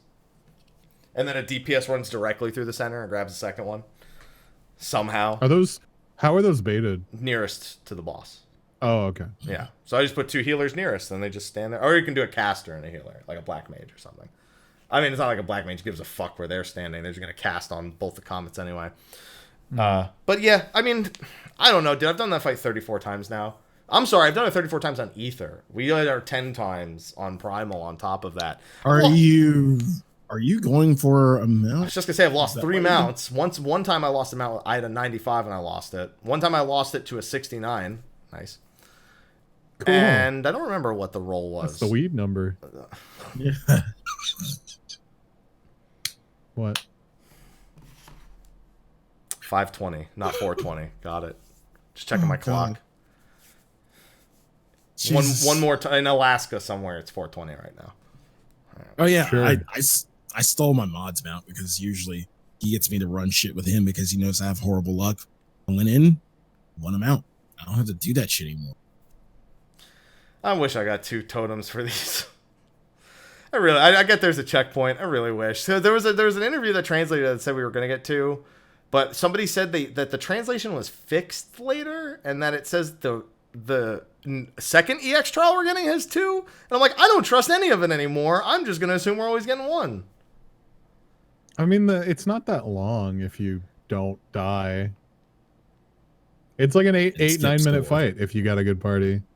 Yeah. If It's a big if, man. I'm sorry. just don't die, forehead. The biggest if. Yeah, I mean, if I was doing it, I just wouldn't die. I'm gonna look over our 10 kills. I'm gonna get a sample size on that. Man, come on. I was learning, dude. Come on, bro. Learning party. No, you good. You good. Yeah, I don't know if I'm going to get the mount on that one. But that does bring up the question. So we've actually gotten a few more official translations on the upcoming relic in 0.25. They said that pretty much your base relic is almost entirely solo. They even said that the trial, you do a solo version of it to get your weapon. This is an MMORPG. I don't want to play alone. I'm looking to socialize. Fuck people. I'm trying. That's the whole point of socialization. I mean, I was literally thinking the same thing, but I knew Tate wanted to get on that. And then there's an extreme version of it after you beat the normal mode. So do you think... That's kind of cool.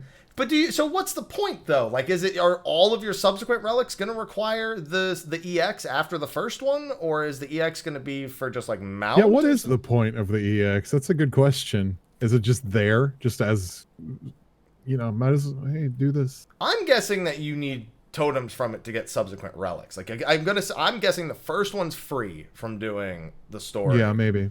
And all the subsequent ones are from the extreme. You don't think it gives a mount or anything? It might. I mean, it probably will, does. but Yeah. there has to be more reason for an extreme to exist than just a mount. You got to get some gear rewards or something. I mean, to be honest, for a lot of people, that is the only reason. Well, yeah, after you get your weapons and shit. If you're running it on content, at least. Mm-hmm. If a brand new fight comes out and it doesn't give you shit, why even run it? I say with 3 ultimate titles. But that gave you stuff. Yeah, it gave glamour. Hey, that extra materia slot's great. It's great until you replace it with a crafted weapon next patch. How dare you? I actually need a 505 paladin weapon. If any. Yeah, okay. I need a 505 paladin weapon, please, for my A11 Savage solo.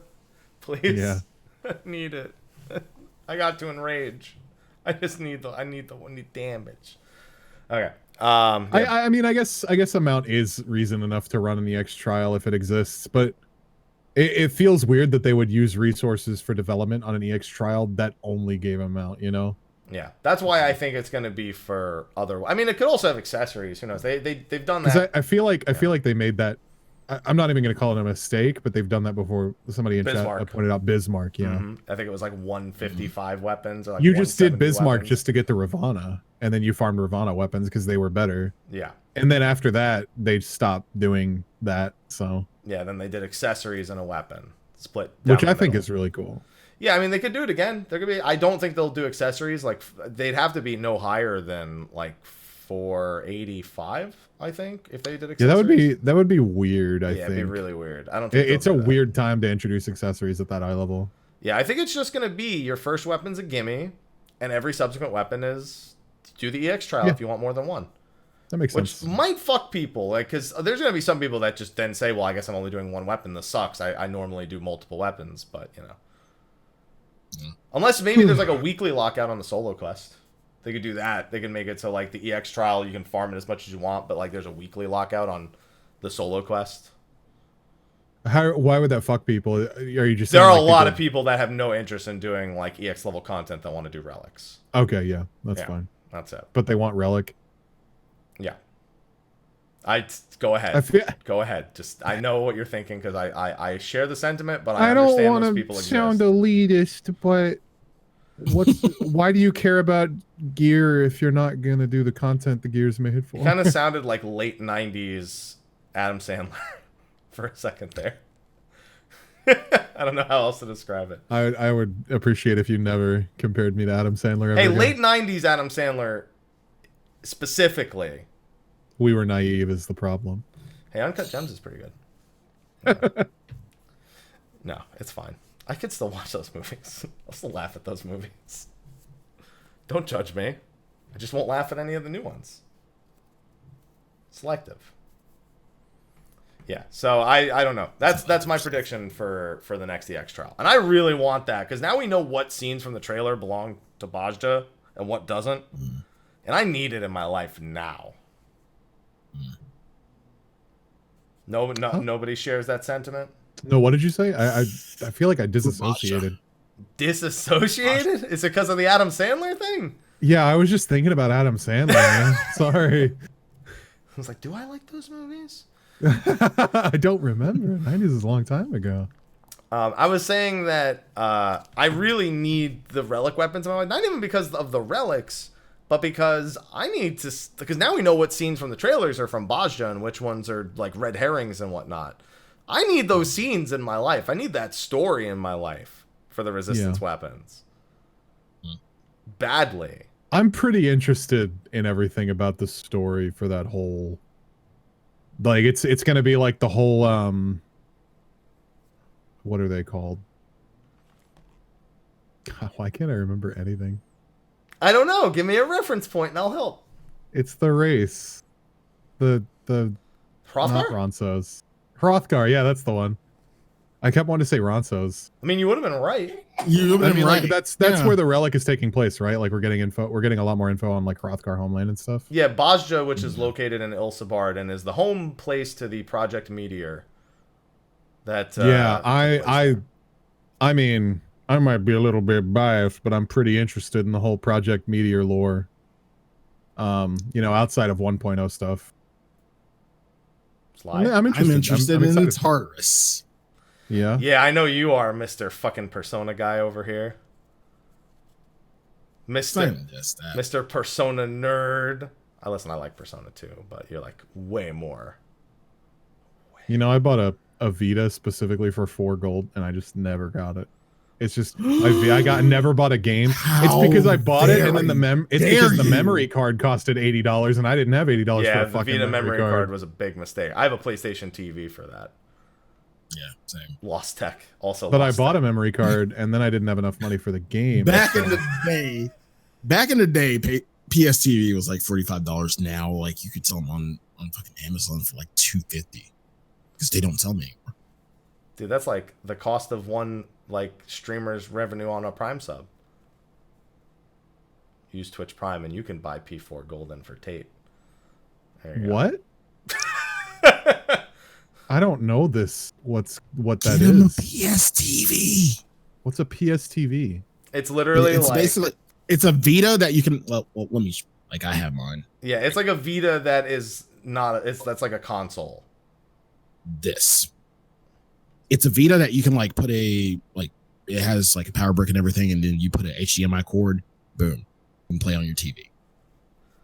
Yeah, it's also Lost Tech, and it also doesn't play a lot of Vita games. It plays some. Yeah, the thing is, like, it plays most of the Vita library. Can you play PSP games on the Vita? Is it backwards compatible? Yes, because I'm playing. But the PS TV is not entirely backwards compatible. Because I could not play Dissidia, the original Dissidia. Because I want to play Phantasy Star Portable really bad. You'd have to look at the compatibility. Okay. You have to Google compatibility. I'll look that up. But it plays Persona 4 Golden, and do you legit put? Is it download, or does it actually have like a UMD slot and shit? No, it's I have a SD card. Yeah. Like, Is it using ROMs and shit? No, it downloaded off the PlayStation Store. Okay. Yeah, it downloads off PS Store. So it's a download only break. Okay. Yeah, it's download only. No, but there is a thing for there is a slot for actual Vita games. Oh, is there? I actually didn't know that. Okay. I've literally never considered looking at Vita hardware because it's a fucking paperweight. Sorry, Vita. It's a sleekly designed paperweight. Like DJ Maxx, when they started releasing that on Steam, the PSP and Vita were dead to me. Okay. As far as I'm concerned. All right. So that's Ruby Weapon. That's a story. That's Bajja. So we kind of jumped ahead a little bit with the raid, and like I said, we are going to do a standalone show about the raid with some guests on the show for that. But I guess we can briefly talk about this raid here because I'm kind of glad again that we're doing the impression show a couple weeks down the line, because the first week's impressions of the raids after you've just progged them is always way different than a week or two later when Very people have rose kind of tinted a a lot of the time. Yes, But there's a lot I've of recency bias. thought This is about the it a best lot. raid tier. It's so challenging. There's all these interesting new mechanics. Door. Sly's got someone at the door. I was looking for a joke, but nothing came to mind. Something It's about still what's nothing. happened on the show. I was like looking for anything. I didn't have anything at all. Dude, I wish somebody would come to my door and give me food. I'm hungry. All right, one sec. No, all right. Look, I got a Luna Tuna Solistic cat food, I'm good. Thanks, though. but it's tuna dinner and pumpkin soup. Never mind. Bring that shit here, bro. I had no idea. This must be delicious. But yeah, most people always have just a lot of recency bias whenever you've just done an ultimate or a savage raid tier. So we've had a couple of weeks to unwind, and this raid tier is a weird one, man. Because I like it. I love it, but there are definitely some criticisms. All right, so we'll wait till Sly gets back to dive into. I don't know who's at his door, so who knows how long that. But how? No, I was gonna make my camera zoom in, but then the whole UI would come up. Yeah, it's unfortunate that happens for you. Yeah, it's just normal mode is whatever. I don't ever care about talking about normal mode. I never do. Like, the only normal mode I've ever liked talking about was probably Kefka, and it's only because I like talking about how fucked it was. Yeah. Because that's always my fear with normal and savage. Ever since they did Stormblood ones, it's like that massive amounts of things go missing between normal and savage. And in the case of Kefka, it was an entire portion of Dancing Mad, which you kind of couldn't go with. At least with Omega M and F, it was like, oh, this is a fitting final end for normal mode. And then Savage comes out. I liked Omega M and F a lot. Oh yeah, Savage comes out. You're like, what the fuck is that? What is that? There's DNA everywhere. I'm in Omega's DNA, and I don't like this sentence. Weird fucking fight, man. Oh man! Now that you're back, Sly, we're gonna start talking about the Savage fights. We were just filling some time. I'll wait for you to get back. So we were just saying it's a really weird raid tier because the way things have devolved about each and like the way people are approaching the fights on week 2 and 3, I feel like have devolved way faster than the previous raid tier did. I kind of agree with that. Yeah. And the fights are a lot easier than I initially thought they were. Yeah. Now I went back and actually watched your prog, and I compared it to my prog in a pug with like, this is like us not knowing anything first day, like us banging our fucking head against it. Mm-hmm. And like, I think we kind of diluted everything pretty much the same a little bit. Like, it was pretty easy. Like, I feel like, okay, starting with E5 was pretty easy to dilute, I think. Very straightforward, yeah. Yeah. I think it was pretty straightforward. I think the only thing that really changed from week 1 to now is like how people deal with like chain lightning, and that's about it. No, that is not it. I will go ahead and say this. So people are on the new fucking drug of, hey, let's spread for donut step ladder. Yeah, I knew that was coming. Like, what the fuck are y'all doing? And no. The worst part is they say it like mid-pull, like in a Discord. No, let's spread for. No, let's not. No, I'm not ready for people around me. I'm going to die. No. Okay. There goes my. We did that. We did that on our clear, I think, just because we didn't know that it was coming and we were already spread. Yeah, we were just like, don't move, don't move, don't move. Yeah, we had no. Fury. So specifically, so yeah, that's the thing. So we had the Fury's bolted step, the one that's always Fury's bolt step leader, and that one we were super prepared for. We forgot about the one that can be normal or Fury, and then we were like, oh shit, it's donuts. At like the last second. I think that gets a lot of people. Like even on reclears, that still gets us sometimes. I think the way we do it is the melees will all stack, and the range can do whatever the fuck they want. They can go off the. Yeah, I never stood with you guys. But see, the thing is, like, we weren't there, so it was like I was there. I was in the stack point, and like everybody was like, you know what? Fuck it. Just they try to move in late, spread. And then the snapshot hits, and you get zapped. Yeah. Rip parse. Yeah.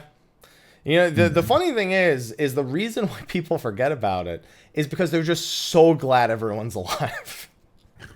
That's what ends up, or they're barely recovering. Yeah, or they're badly beaten and they're just like, oh my God, get up. That or you didn't, like, luckily you didn't die to chain lightning because, you know, you were too close. Yeah. Can I just say, chain lightning, I learned circle strat and it's so freaking awesome. I love circle strat. Everybody's been talking circle strat. Hula hoop. Everybody's been talking circle strat. We've done 3-person. Yeah, triangle. It's square, triangle, donut. Tend to do triangle because they think circle strat's harder for some reason. I don't. No, I don't so really you know what it is about circle strat. So people have a bad habit of over moving. To make sure so they stack on each other. Yeah, so somebody ends up like walking too close and they kill the person before them. That's where donut strat. The good news is with triangle strat, you've already learned you only need 3 people for it, so you can kill one person and still do it fine. I also learned that you don't actually need stacks of lightning to resolve. No, you don't. We thought that on week 1. Yeah. We kept picking it up and then losing it, thinking that that's what was ticking it down, but you just got to pass it. Yeah, you just got to pass it. That's it. Yeah, no, clock positions around the boss. Make sure the healers are on opposite sides. That's literally it. If you want to, if you really want to do it like, you know, like big brain your assignments at the beginning, you put the healers on opposite sides for their cloud drops, and then that's the same side that they're on. That's exactly what we did. Yeah. In our other group. Yeah, like one in northwest, the other southeast, and that's just their clock position, and then it's super dead brain. And we just used the exact same clock positions for circle strat, and it was really nice. Yeah, smooth. But I like that, like straightforward. That fight is pretty straightforward, but it's also my favorite. The way that fight is aged, I think, is actually the best of the first 3 fights. I feel like as weeks have gone on... I still think it's a good fight. I still think that fight is incredible for the first fight. Yeah. Okay. It's just that when people looked for ways around certain things, there was no given answer that, oh, let's just ignore this. You know, there was, how can we reduce risk, which is realistically how new strategy should be developed. Right. Yeah. How do we do this, but make it a little easier for everyone to understand? Reduce the movement or the damage or increase our damage on the boss. And luckily, Ramuh doesn't have many ways to increase damage on him because he's actually a fucking asshole in that regard. When you're doing his mechanics, sometimes you just gotta accept that you're walking away. Yeah. There's no ifs, ands, or buts about it. I feel like during our prog, I was on Monk at least. I was able to get some pretty good uptime. It's only the spear. The spear's at the beginning, and then if somebody's cutting you off during like thunderstorm, that's like yeah, that's the only times. Or if all the range take the melee. We never had any issues in our group with the thunderstorm cutoffs, though. We were always planted firmly. No, I have some footage of Zeph on our clear, and he's so fucking precise at that shit. He's so he made it perfect for you guys because he really wanted to stay in melee. He's got to be the best tank I've ever ran with. He's so good. Being a melee with him as our tank was just a godsend. Yeah. As a ranged, I just like watching him. I'm like, I see you. Good job. That's it. But then we get to 6 and 7. 6 and 7 have not aged as well as weeks have gone on. Well, let's start with 6. I still feel the same about 6 as I did week 1. 7, maybe. How'd you feel about 6? I thought Okay, let's start with was, 6. I thought 6 was kind of brain dead as far as a melee goes. So I've played melee on it on week 1, and I've tanked it now, and it's just so easy. It's just like everything is really straightforward, and it's like it feels incredibly forgiving. It is. So the fight starts with the Garuda phase, and there's not much to say about it. It's so Garuda does like 4 mechanics over the span of like 3 minutes. There are a lot of people that don't know where to stand for those orb pull-ins. I see so many people die. To Yeah. You got to be pretty precise with it, though. Yeah, when I was progging it, it annoyed the fuck out of me. It's like, what the fuck am I getting wrong? These shits are so they're deceptive. It wasn't until near the clear pull that I realized that the patterns were different on both sides. Yep, I remember that. Yeah. And I was you didn't realize there was one side with 3 and one side with 4. I was like, why didn't the orb disappear this time? Yeah, I remember that. Yeah, and like the explosions are deceptively large. Like during Prague, you wouldn't. Oh yeah. Yeah, it really got me every time until I. But most people breeze through Garuda Ifrit and the double Garuda Ifrit phase. I'd say a majority of people breeze through. One thing that started popping up on Ifrit is the tank on Ifrit actually cuts their tether that does the tank buster now.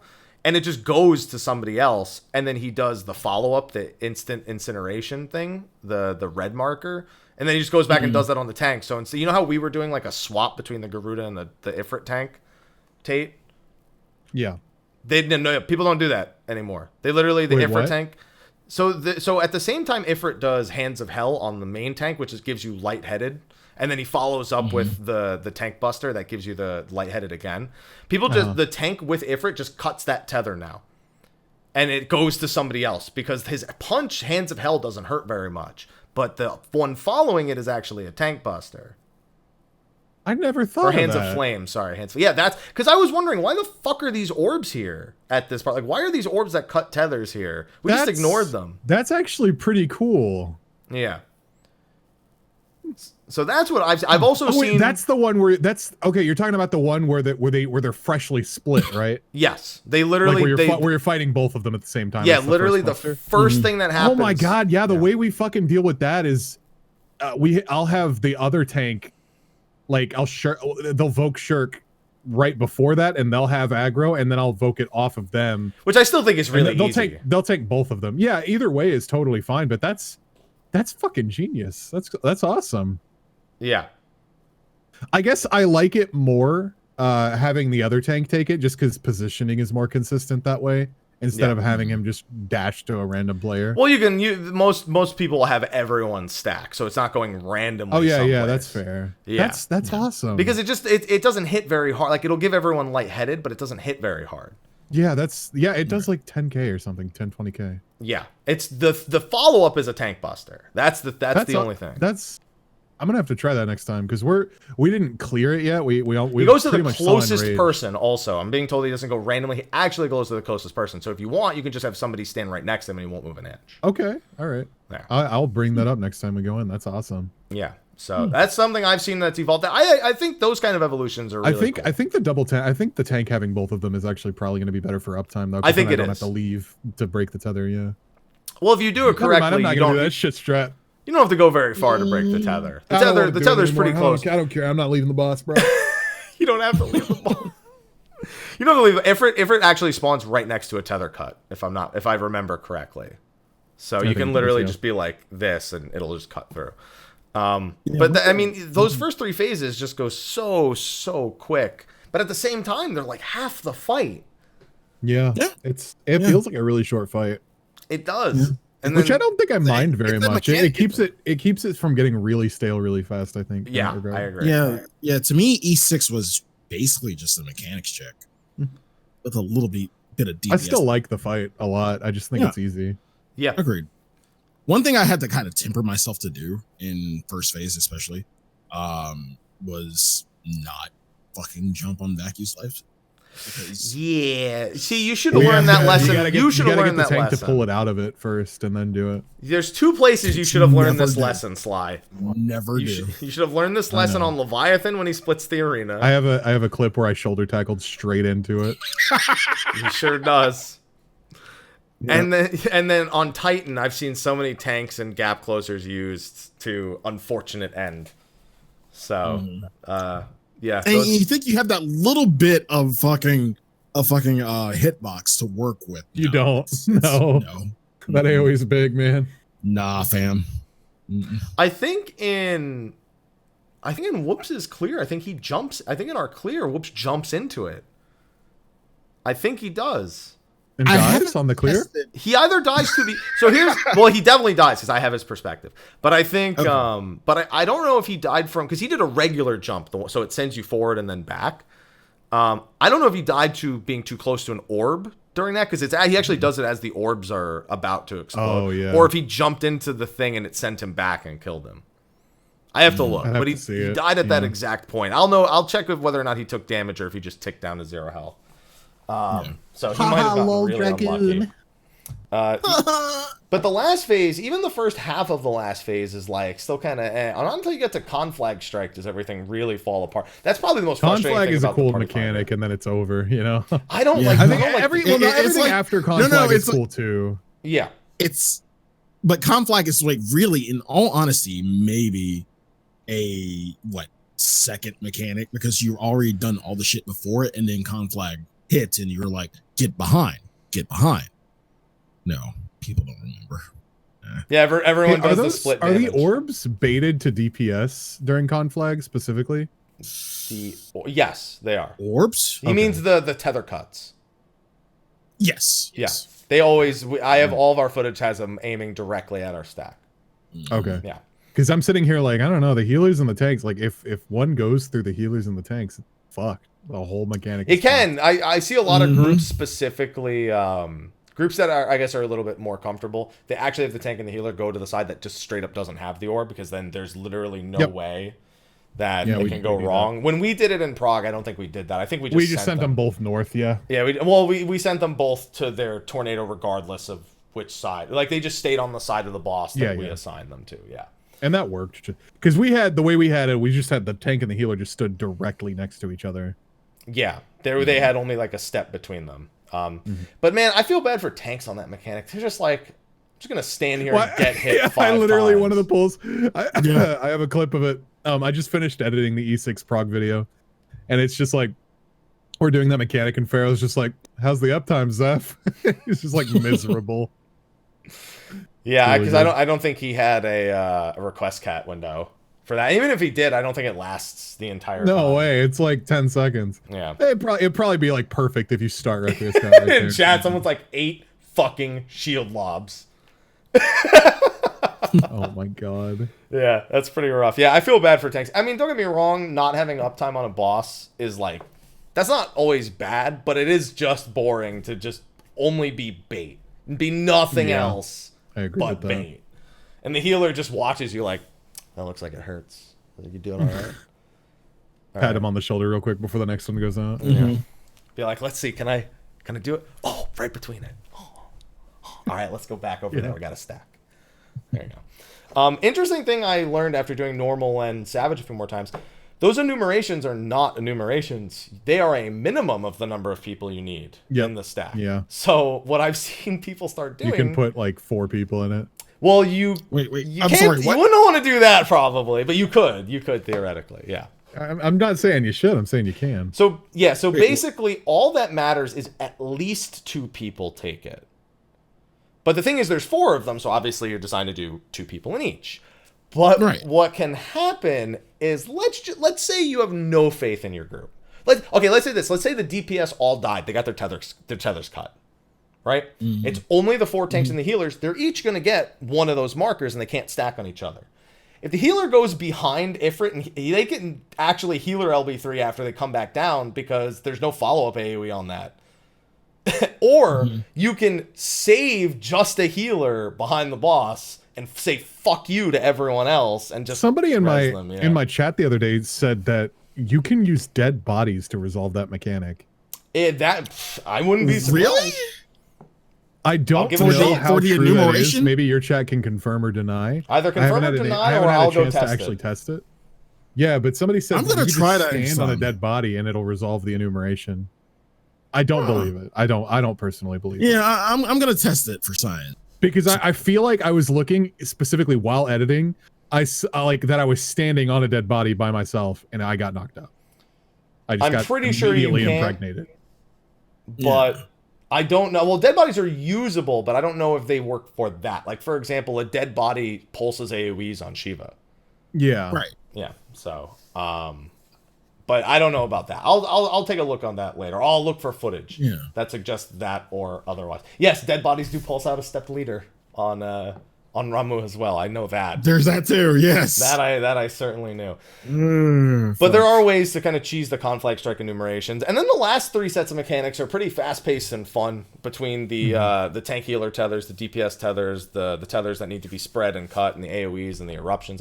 That's very well-paced. It's very reminiscent of Voidwalker, kind of, which makes sense being the second fight. It's just like his version. It's this Raktapox's versions of trios.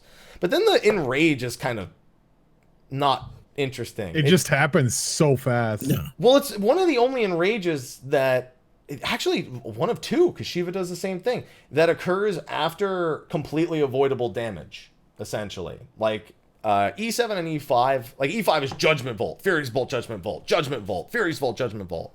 And then I love that Enrage. It's crazy. Yeah, I always forget it's E7 Enrage. and E7 is like what, empty waves, I think, right before Enrage. Yeah, and well, sometimes he's just like, nope, hold on, I'm going to start casting now, and he just I've seen that happen The once. clip where he just interrupts his cast. Not even a clip. That happens almost every pull because it depends on how long you take in the ad phase and stuff too. Yeah.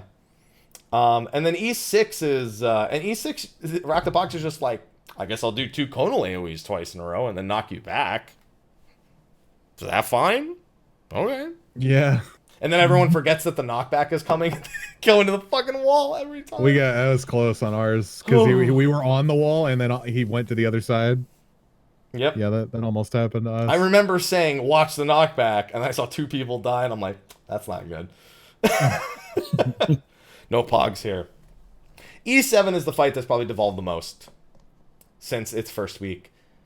The amount of ways that people have broken that fight apart and ripped every interesting thing about it away, other than the ad phase, which I still think is a lot of fun, is insane.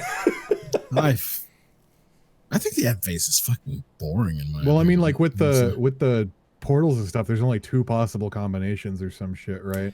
And we figured that out pretty early. It's always either back, front, or like front, back, It's or way whatever. less complicated. It's a million times less complicated. than Really? that. Wait, okay, all right. Like, you want me to give my strat, or you want to give your strat, or the Xeno strat first? Okay, Like, because so I figured this out before the Xeno strat, like before. So Xeno has so specifically, Tate, have you seen the way people do unjoined aspect plus red blue portal? I haven't seen anyone else do anything other than us. So it was discovered, you know how during unjoined aspect plus the red blue portal, how everyone gets an AoE around them that kind of swaps their color? Yeah, those you can stack all of those on the same color people. You can just stack 4 like the 4 lights and the 4 darks. You don't need to spread them out. Nope. So what people have Just discovered, a little bit of throw a little bit of mitigation, you're fine. yeah, they hit pretty hard, but they just a little bit of mitigation on yeah. there. So what people will do is they'll go to the northeast corner and they'll stack the 4 whites and the 4 darks and they'll mitigate through it. That's racist. That is racist. No, you're bringing them together. Yeah. No, they're separate. Oh, never mind. All right, there you go. Fuck it. Disgusting. It's racist. Yeah. But here's the thing. You either need to stand still for all 3 portals or you need to swap Or for all alternate. 3 portals. And Really? all you have to do for all the flocks, the white and black flocks that come through of seagulls, mine. And all you need to do to tell, like some people will look towards the opposite side and see, like how we did it in the first phase to see if it was swapping. Xeno quantified it like this when I was raiding with him. He looked, we were in the northeast corner and there's portals on the north side on the first set. He looked at the portal on the left. He says, if that portal's red, we have to swap every time. If that portal's blue, we can stand still every time. That's fucked up. Because he's like, oh, it's red, it's I hot. didn't even. Floor's hot, I gotta didn't even- move. I didn't even quantify it I didn't even quantify it like that. Like that seems honestly simpler than the way I quantify it. If the portals are, how did I remember this? If they're the same on both sides, then you stay all 3 times. You stay all 3 times in the same square. If they switch, no, it's backwards. You have backwards.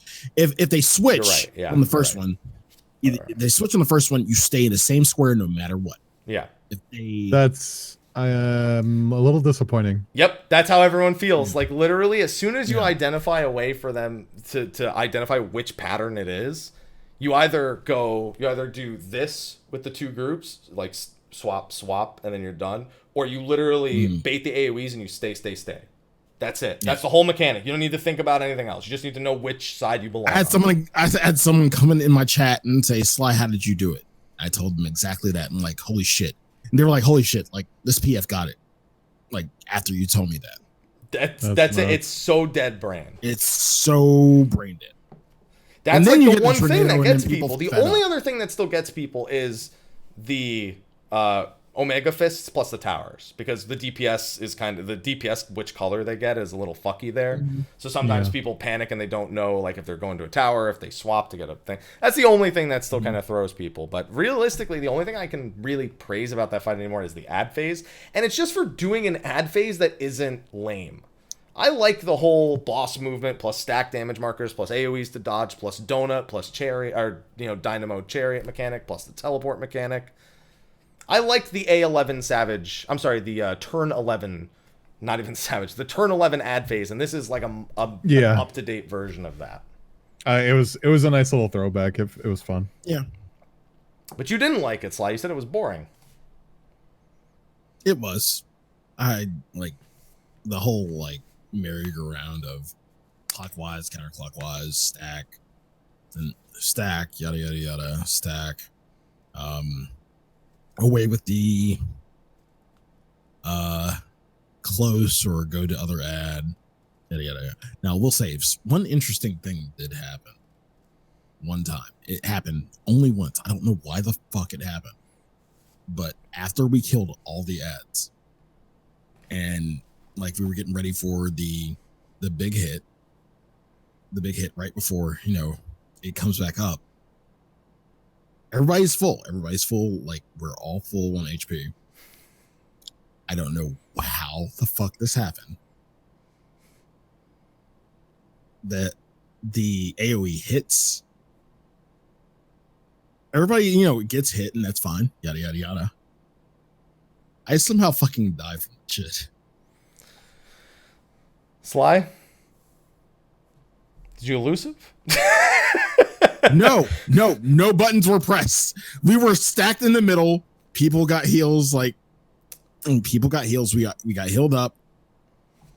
I don't know if things were set a little bit later or not, but yeah.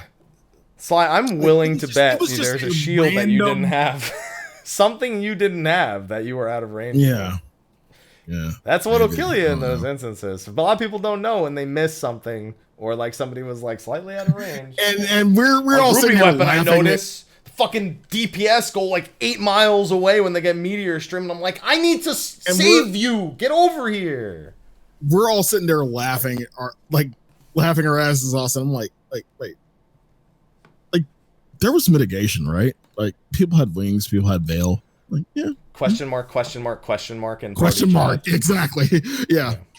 Exactly. Yeah, that fight has devolved real quick. I still think it's kind of fun to do, but only because it's way funnier when people die. Now, I like the final. We haven't talked about final phase, how final phase that devolve at all, or is it? No, that's as easy as it ever was. Yeah, it wasn't really that hard, but it's cool. Still easy. It's easy neat. and redeemable too. I found out because if you fuck up, I found that you can take the chasing AoE, just don't take all of them. Yeah, you can change your color by being hit by the swirling AoE. Yeah. I don't know if it swaps it or if it's just light, because I remember I was dark and I got hit by it swaps it. It swaps it. Oh, I didn't know that. I knew it changed me from dark to light because I got hit by it once, but I didn't know if it was. I didn't know if it changed or if it was lethal. You just can't take it twice in a row. Okay, that's the thing. That's cool. I like it just because it looks sick as hell. Like that whole phase is so flashy and crazy. It's just fun to look at. It is. I'll give you that. It's just it's easy, and it's just so weird at the end where he just gives up casting AoEs. He's like, I guess I'm enraging now. They're just like, it's gonna cause another flood or whatever. Too many floods of light we almost caused this fucking patch. Empty flood is the name of that final mechanic there, that final enrage. E8 on the other hand has just become people not even see. It's weird because E8 has a lot of different strats, but I don't feel like anyone necessarily. Maybe it's because there's not as many people who pug it, who get that far to pug it. There's a few different strats for things, but I don't feel like everyone like fights over which one to do. They just look for the one that ends up working. No, they do. Okay, and that's what that's the detriment of a lot of pug parties is that like you have 18 different ways to do it, and there's no wrong way to eat a Reese's. But at the same time, if you try to do two different strats of fucking light rampant at the same time, people are going to be fucking confused. So that's what gets a lot of pug parties in trouble, is that you have a lot of strats to do it, and you have a lot of people doing maybe 2 or 3 strats at the same time. So. Yeah, because the two running PF strats are Ilya and Forsaken. Those are the name of the two, that, at least the two I'm aware of. They're not the uptime strat. I don't see very many people advocate for uptime strat. There are 3 different versions of an uptime strat. I know there is. I'm well aware of that. Oh God! Ilya and Forsaken for light rampant are the two big ones that I see go back and forth. A lot of people swear by Ilya. I think that's a solid choice. I did Forsaken on my re-clear. That wasn't too bad, but it was awful for the melees. It was really, really bad. And see, the thing about this as a melee progging it, this is from a prog perspective because I still haven't cleared. I do not mind giving up uptime just to get through a mechanic to see other mechanics. Like, I will give up uptime.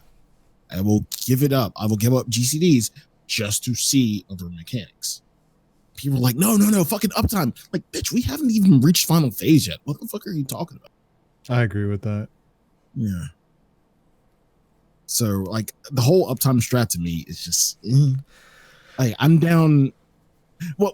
Okay, I get what you're saying. No. I'm thinking of where I'm going next because you said uptime, and I know where my next conversation point is going. Ignore me until you're done. No, ignore me until you're done. But like, yeah, my thing is like, people say uptime strat, like, do we really need to worry about uptime strat yet? Because like if we're talking about a fresh party or people who are progging light rampant and they haven't seen past light rampant, don't worry about uptime. Just do the simplest strat that people can get past it, so we can see ads and then maybe see past ads and whatnot. But like, people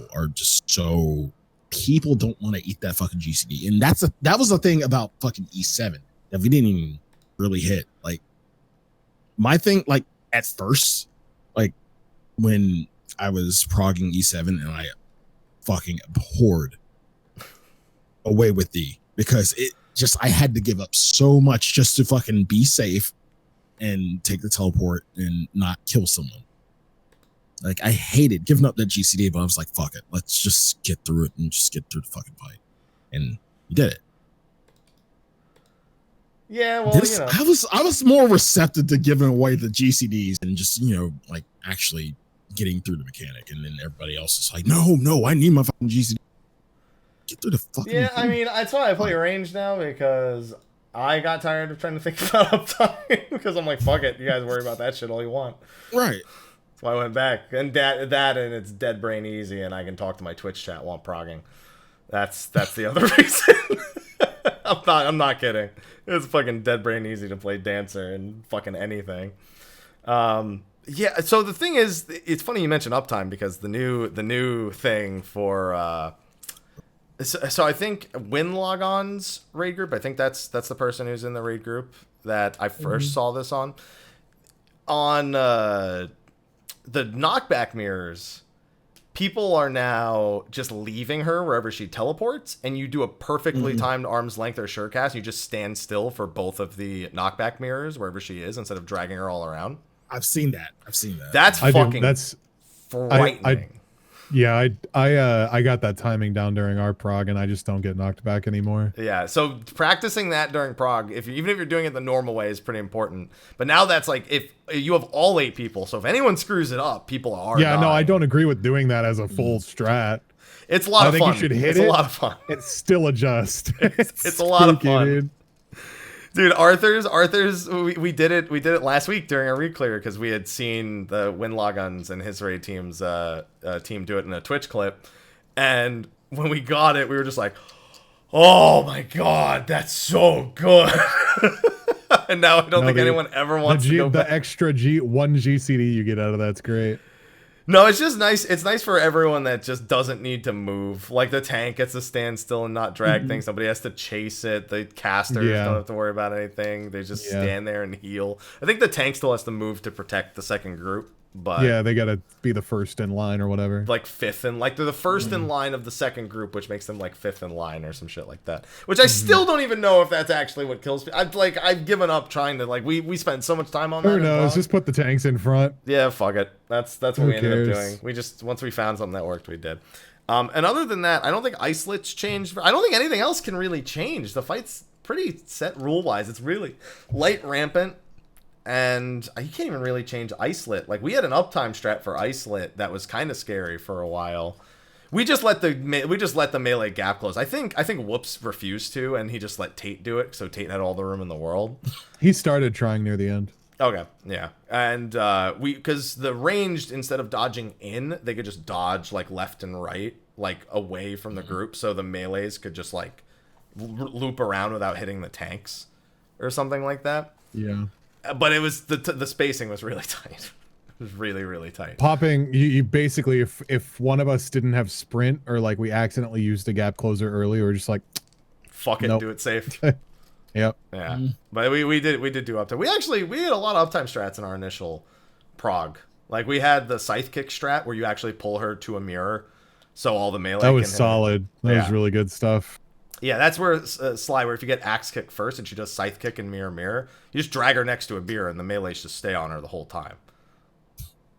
It's pretty nice. And then during the gaze mirrors as well, we had some pretty good uptime there.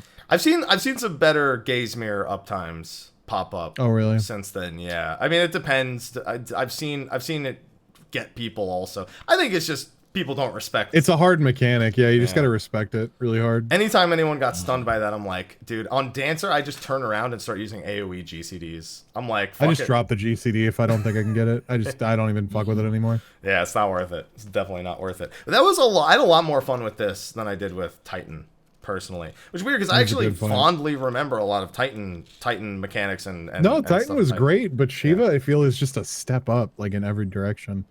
It was just a lot of fun. It's also, I see that's the big discussion is about the DPS check. Because, like, Titan had a really tight DPS check week 1 and 2 also. But it didn't... I think because he has that whole part where he's, like, just targetable the whole time. Where he's this, like, giant lug of fuck on the north side of the arena. I think it really helped people get through, like, while doing mechanics to just, like, grab GCDs on him. And that's what made Shiva a lot harder, is you had to... It felt more like a classic fight where you had to actually position it and worry about where the boss is the whole time. I mean, it's icy. It's icy light. It gave Kefka. The tank something to do, basically. Yeah, it's icy light Kefka. That's the big thing. Oh, that reminds me. The other thing is there's a test on Twitter that you can take for the half room mirrors where you can rotate clockwise, counterclockwise to see if you can recognize them all, like how to do clockwise or counterclockwise rotations for the mirror. I like that. That test was actually fantastic because I can do it in the fight. I took me like 8 minutes to take the test. I was like, because in the fight you could just position the mirror behind you. Right. Yeah, and in the diagram, it's like, I said Kefka. Well, Shiva's facing south, and the wing is to her left, but that's my right because I'm looking at the picture that's still, so I want to take the picture and do that, but fuck it, I'll just... Okay, that's clockwise. Got it. All right. So it took me forever to do that test. I I don't know. I feel like if you ask me 2 weeks later, I'm still gonna have a different opinion about the raid tier again. It's just so volatile, the way that it's like being broken apart. And I don't know if I like that or not. I think it's more interesting for discussion, but it really sucks for Sly. Your party finders are gonna get worse before they get better. This week's weapon week, though, for some people. Did you pick up an I-500 weapon? Did you even bother? Did you just go straight for other pieces? I can after a cap. Okay. But the thing is, like, I have the tome. I can actually get it.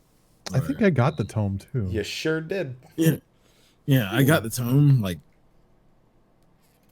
I don't know if I want to fucking.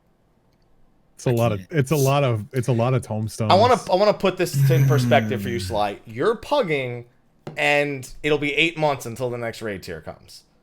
Buy your fucking weapon. Save yourself. You always say how you don't trust the party finder, and if they get the weapon instead of you, no one's being helped. That's how I quantify it for you. Shit, even if I was in a static and if I didn't have the weapon yet, I might actually have considered it. Like if we were progging every week. Especially because our first weapon went to a healer. Yeah. I mean, because we weren't doing prog. And the chest piece and the mount. I got the mount on the second week. What? I'm happy with that. I'm happy with the second week mount, even though I wanted a weapon. I want my paladin weapon. I don't even want the dancer weapon. I want the paladin one. I want a solo A11. That was funny how many people got mad for us about that. Yeah, and then I was like, wait, I'm not playing on Primal. What the fuck do I care about what happens to this weapon? Yeah, exactly. Half the group was on alts. We're not even raiding again. Like, it was just a week 1 group. You were like, you motherfucker.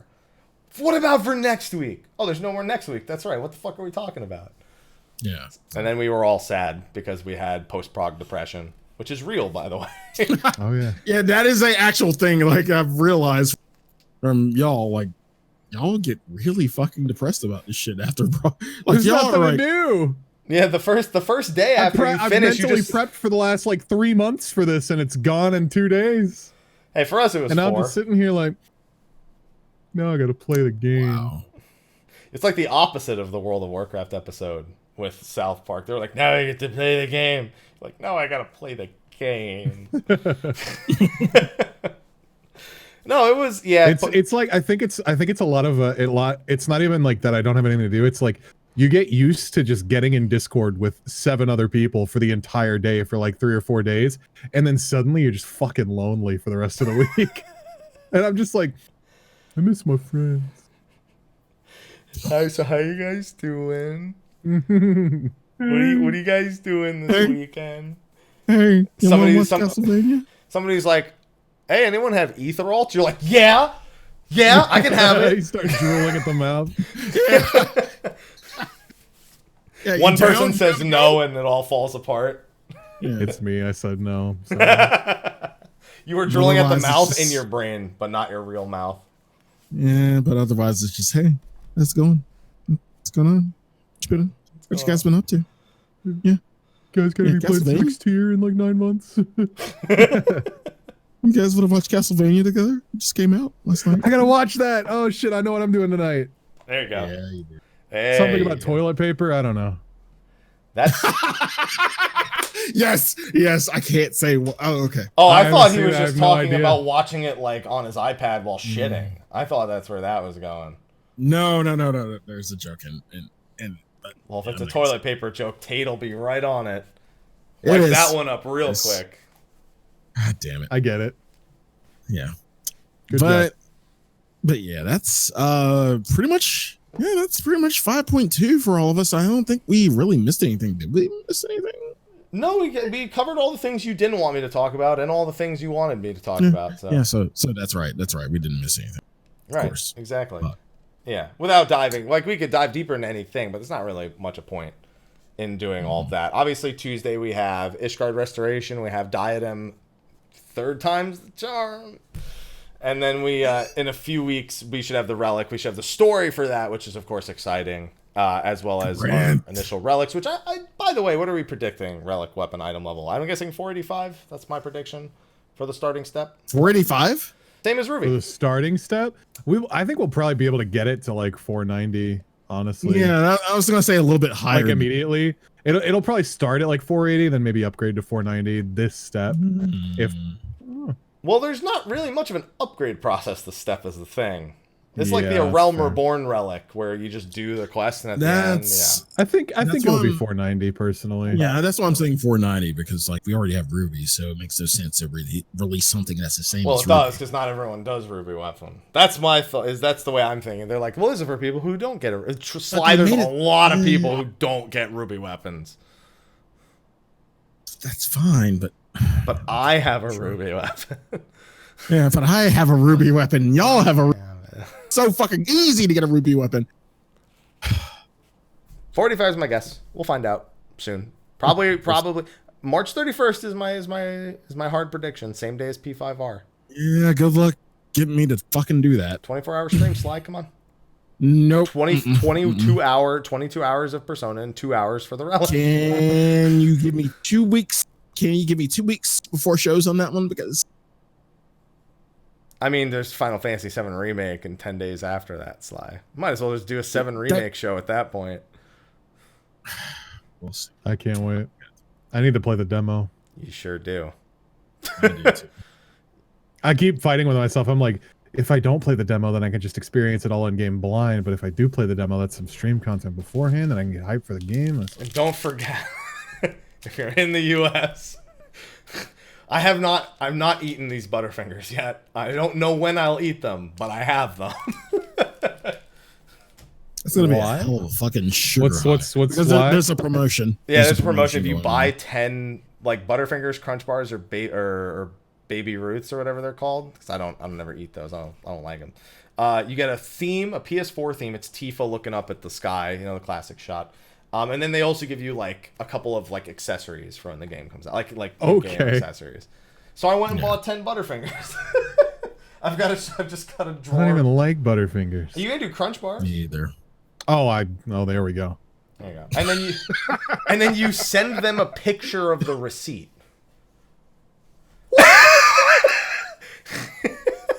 That's how they Okay. That's how they did the cup noodle one as well. You had to send them the receipt. Can't they just like put codes with them and just have a website where you have to enter 10 separate codes or some shit? Because that's not simple. You know how many worth Butterfingers it. I'm not wrappers? doing See, it. this I don't way, care. all the Butterfingers that are out there, they can just leave them on the shelf instead of replacing them with new Butterfingers. And then the Butterfingers that they replace get old, Okay. and then they got to put those out later. Dude, that's fucked up for me, man. I can't buy 10 Crunch Bars and eat them like... You don't have With to a blo- eat them. You don't have to eat them all at once. That's my problem. I will. I won't be able to stop myself, man. You just look like Gollum in the corner, like with your PS4 thing, just like. Like I've got my webcam on during the stream, just like Crunch Bar break. Crunch bar break. All right. Now that Totally not leaning over to like suck a dick or anything on the side. Can we fucking go off of that, please? Go off was not the right choice of words, Sly. I don't care. Get I'm off just- was the right choice. Sly, of words. now it looks like you're leaning off. What are you leaning off the screen for right now, Sly? It's like he reminded you. Oh, fuck me. God No. damn it. Wrong choice of words. Let's go. Let's go. Yeah, please. let's The tension in go, here is unbelievable. It really is. God, this show. Yeah. No, God's not helping. I promise you that. No. He's looking away in He's disgust. looking away. He's like, nope. Don't know you. Your God is not in this house anymore. He sure isn't. Okay, so before we wrap things up, we talked a little bit about Shiva, you know, towards the end there. And a couple of our raid members were a part of a little highlight clip that Twitch decided to post. Hey, we sure were. Oh, shit. And Twitch, listen, I love when you do stuff like this. It's great to highlight really hype moments in various gaming communities, and you do it for a lot of them. Maybe reconsider certain parts of that you decide to include. We're gonna look at Tate's face. Hold on, let me like get it like full screen so I can really make you hate everything. Tate and I were not sure we wanted this, but we're sure I wanted this. He wanted this. We're sure now. Yeah, we're sure now. I wanted this. I'm gonna turn down my headphones, otherwise it's gonna echo through the microphone. But so it highlighted a bunch of different Twitch streamers, some less than others. The artist. So it starts with Starlit Knight here on Twitch, and it's basically people's reaction to either the various mechanics in Savage or even just, you know, the normal reveals. Let's see. Let's hopefully the audio is. She's doing the pose. Oh. Oh. FBI, open up. Yo. Oh. It's Rendil. Sick. They're all red. This is enrage. That's enrage? That's enrage. Are you kidding me? boys? Pog? Pog? Pog? Pog? Pog? Pog? Pog? Oh, yes. We're pogging, bro. So that you've just watched was posted on the Twitch channel. Shout out to Arthur's. Shout out to Arthur's for his. She's for his going part. down. I don't understand what his part is doing. In it just says Right. she's going down. She's going down. But wait, there's more. It cut off before the most important part, thankfully. Mm-hmm. But so it starts with a genuinely good opening. Someone who, you know, surprised how beautiful it looks. And it just, from that point on, it includes our static, and it's just downhill from there. Because for some reason, they felt the need to include my FBI open up line. And I don't know if they know why I said that. FBI, open up. Well, I mean, it says Subtitle. the caption says can like show you why. high praise Velgar, so whoever edited it knows that much. I can probably show you. What? I can probably show you why they felt the need to do that. No, I don't think we needed the FBI open up. Great. Tate and I were just like in Discord after this came out, and we were just like, They cut it off at the best part, man. yeah, and then at the end, pog, pog, pog, pog, pog, pog, pog, pog, pog. Boop, boop, boop, boop, boop. They stopped. They knew exactly where the cutoff line was for acceptable. Oh yeah. Because Tate yells after that. He goes, "We just killed a naked miner. What the fuck? Delete the VOD. Delete the VOD." Tate! Tate! Why? Whoops. This is not. Every time Whoops and I are together in a stream, I'm constantly trying to end his career. Trying to end 5 other careers technically this week here. You're like, whatever. Is this I'll be why fine. nobody wants to collaborate with me? Like, It was just like it was. Listen, it was a good idea. There's some really weird times that they chose to. Yeah. yeah. I feel really. I remember. I mean, I'm stoked to be in a Twitch highlight clip. That's Yeah. pretty fucking cool. And Especially for, you know, a little indie game like Final Fantasy. yeah, it's pretty cool for a game that's really looking for exposure like that. Yeah. I just. Hey, Final Fantasy 14 sucks. Okay, let's be honest. I went to Arthur's stream and I was like, "Yo, did you see you're in the Twitch clip?" And he's like, "Oh shit, they put me in there." And then he watched it and he's like, "That was like what?" He just lost. I don't even know why they added him. Like, that was just nothing. They're just like, we She's can't just going put 3 down. people He in was this. doing Like, light rampant when it happened. She wasn't She's even close. going down. I don't even know. I feel like it was an accident. Is what I feel like there happened was or a something. longer clip there, and they just forgot. I guess. It They was just pretty really funny. wanted Arthur's in it. Let's like, I was don't blame pretty them, funny. but it was just funny because they also had to edit. You see his camera, like they had to move his like face because like the clip is like Yeah. this, like it's like thin. So you see his face slide into view, and then it's gone. Essentially. He just He's got That's raid it. face. He's got raid face. Yeah. It was so funny. It was so funny. But he made it. He made it. His name was there. He's got Name- the exposure, man. There you go. That's it. Yeah. Final Fantasy 14 and Arthur's. I just need some Twitch Prime exposure and we're all good. Okay. Hi to whoever you're waving at. I'm trying to get her attention. Hey! It's here. Sorry, we ordered food like 30 minutes ago. Oh, okay. Oh, we'll wrap up so that way you can go grab some food. But thank you for joining us for this very, Thank you for very having me on. not It on was always topic a show. pleasure. Not even remotely on topic. You can't you can't invite me on to anything and expect it not to just get derailed 3 times, you know? I think I run off way Fuck. too much. the two biggest derailers are you and back when they were around we had LBR on. Two biggest derailers of State of the Realm, I think, are LBR and you. and it's great. It's content, baby. Let's go. Definitely Man. content. We do not Man, if we need could have hold on to Tate break and that record. LBR in the same fucking episode, Jesus Christ, that would not be a show. That would just be 3 hours of just random That's a shit guide on and how to poops get and- banned on Twitch in less than an hour. Jesus fucking no. Ooh. Even better show. Don't say it. I'm leaving. Tate and Fold. Yeah. You've been reading chat, and I knew it was coming. That was like a tweet No, or no, something. no. Somebody responded with a No, tweet. that one even. Fuck that. Tate and Fold. I don't even have him followed on Twitter anymore because of the shitty posts.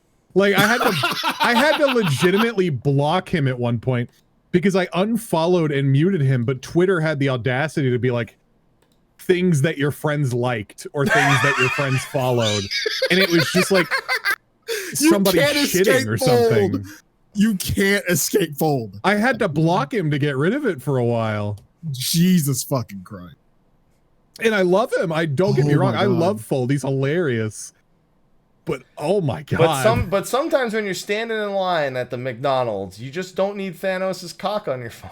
You sure don't. I have a pin on my FanFest on my my lanyard that I got from FanFest.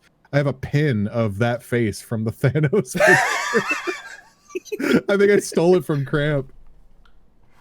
Oh, why did Cramp have that?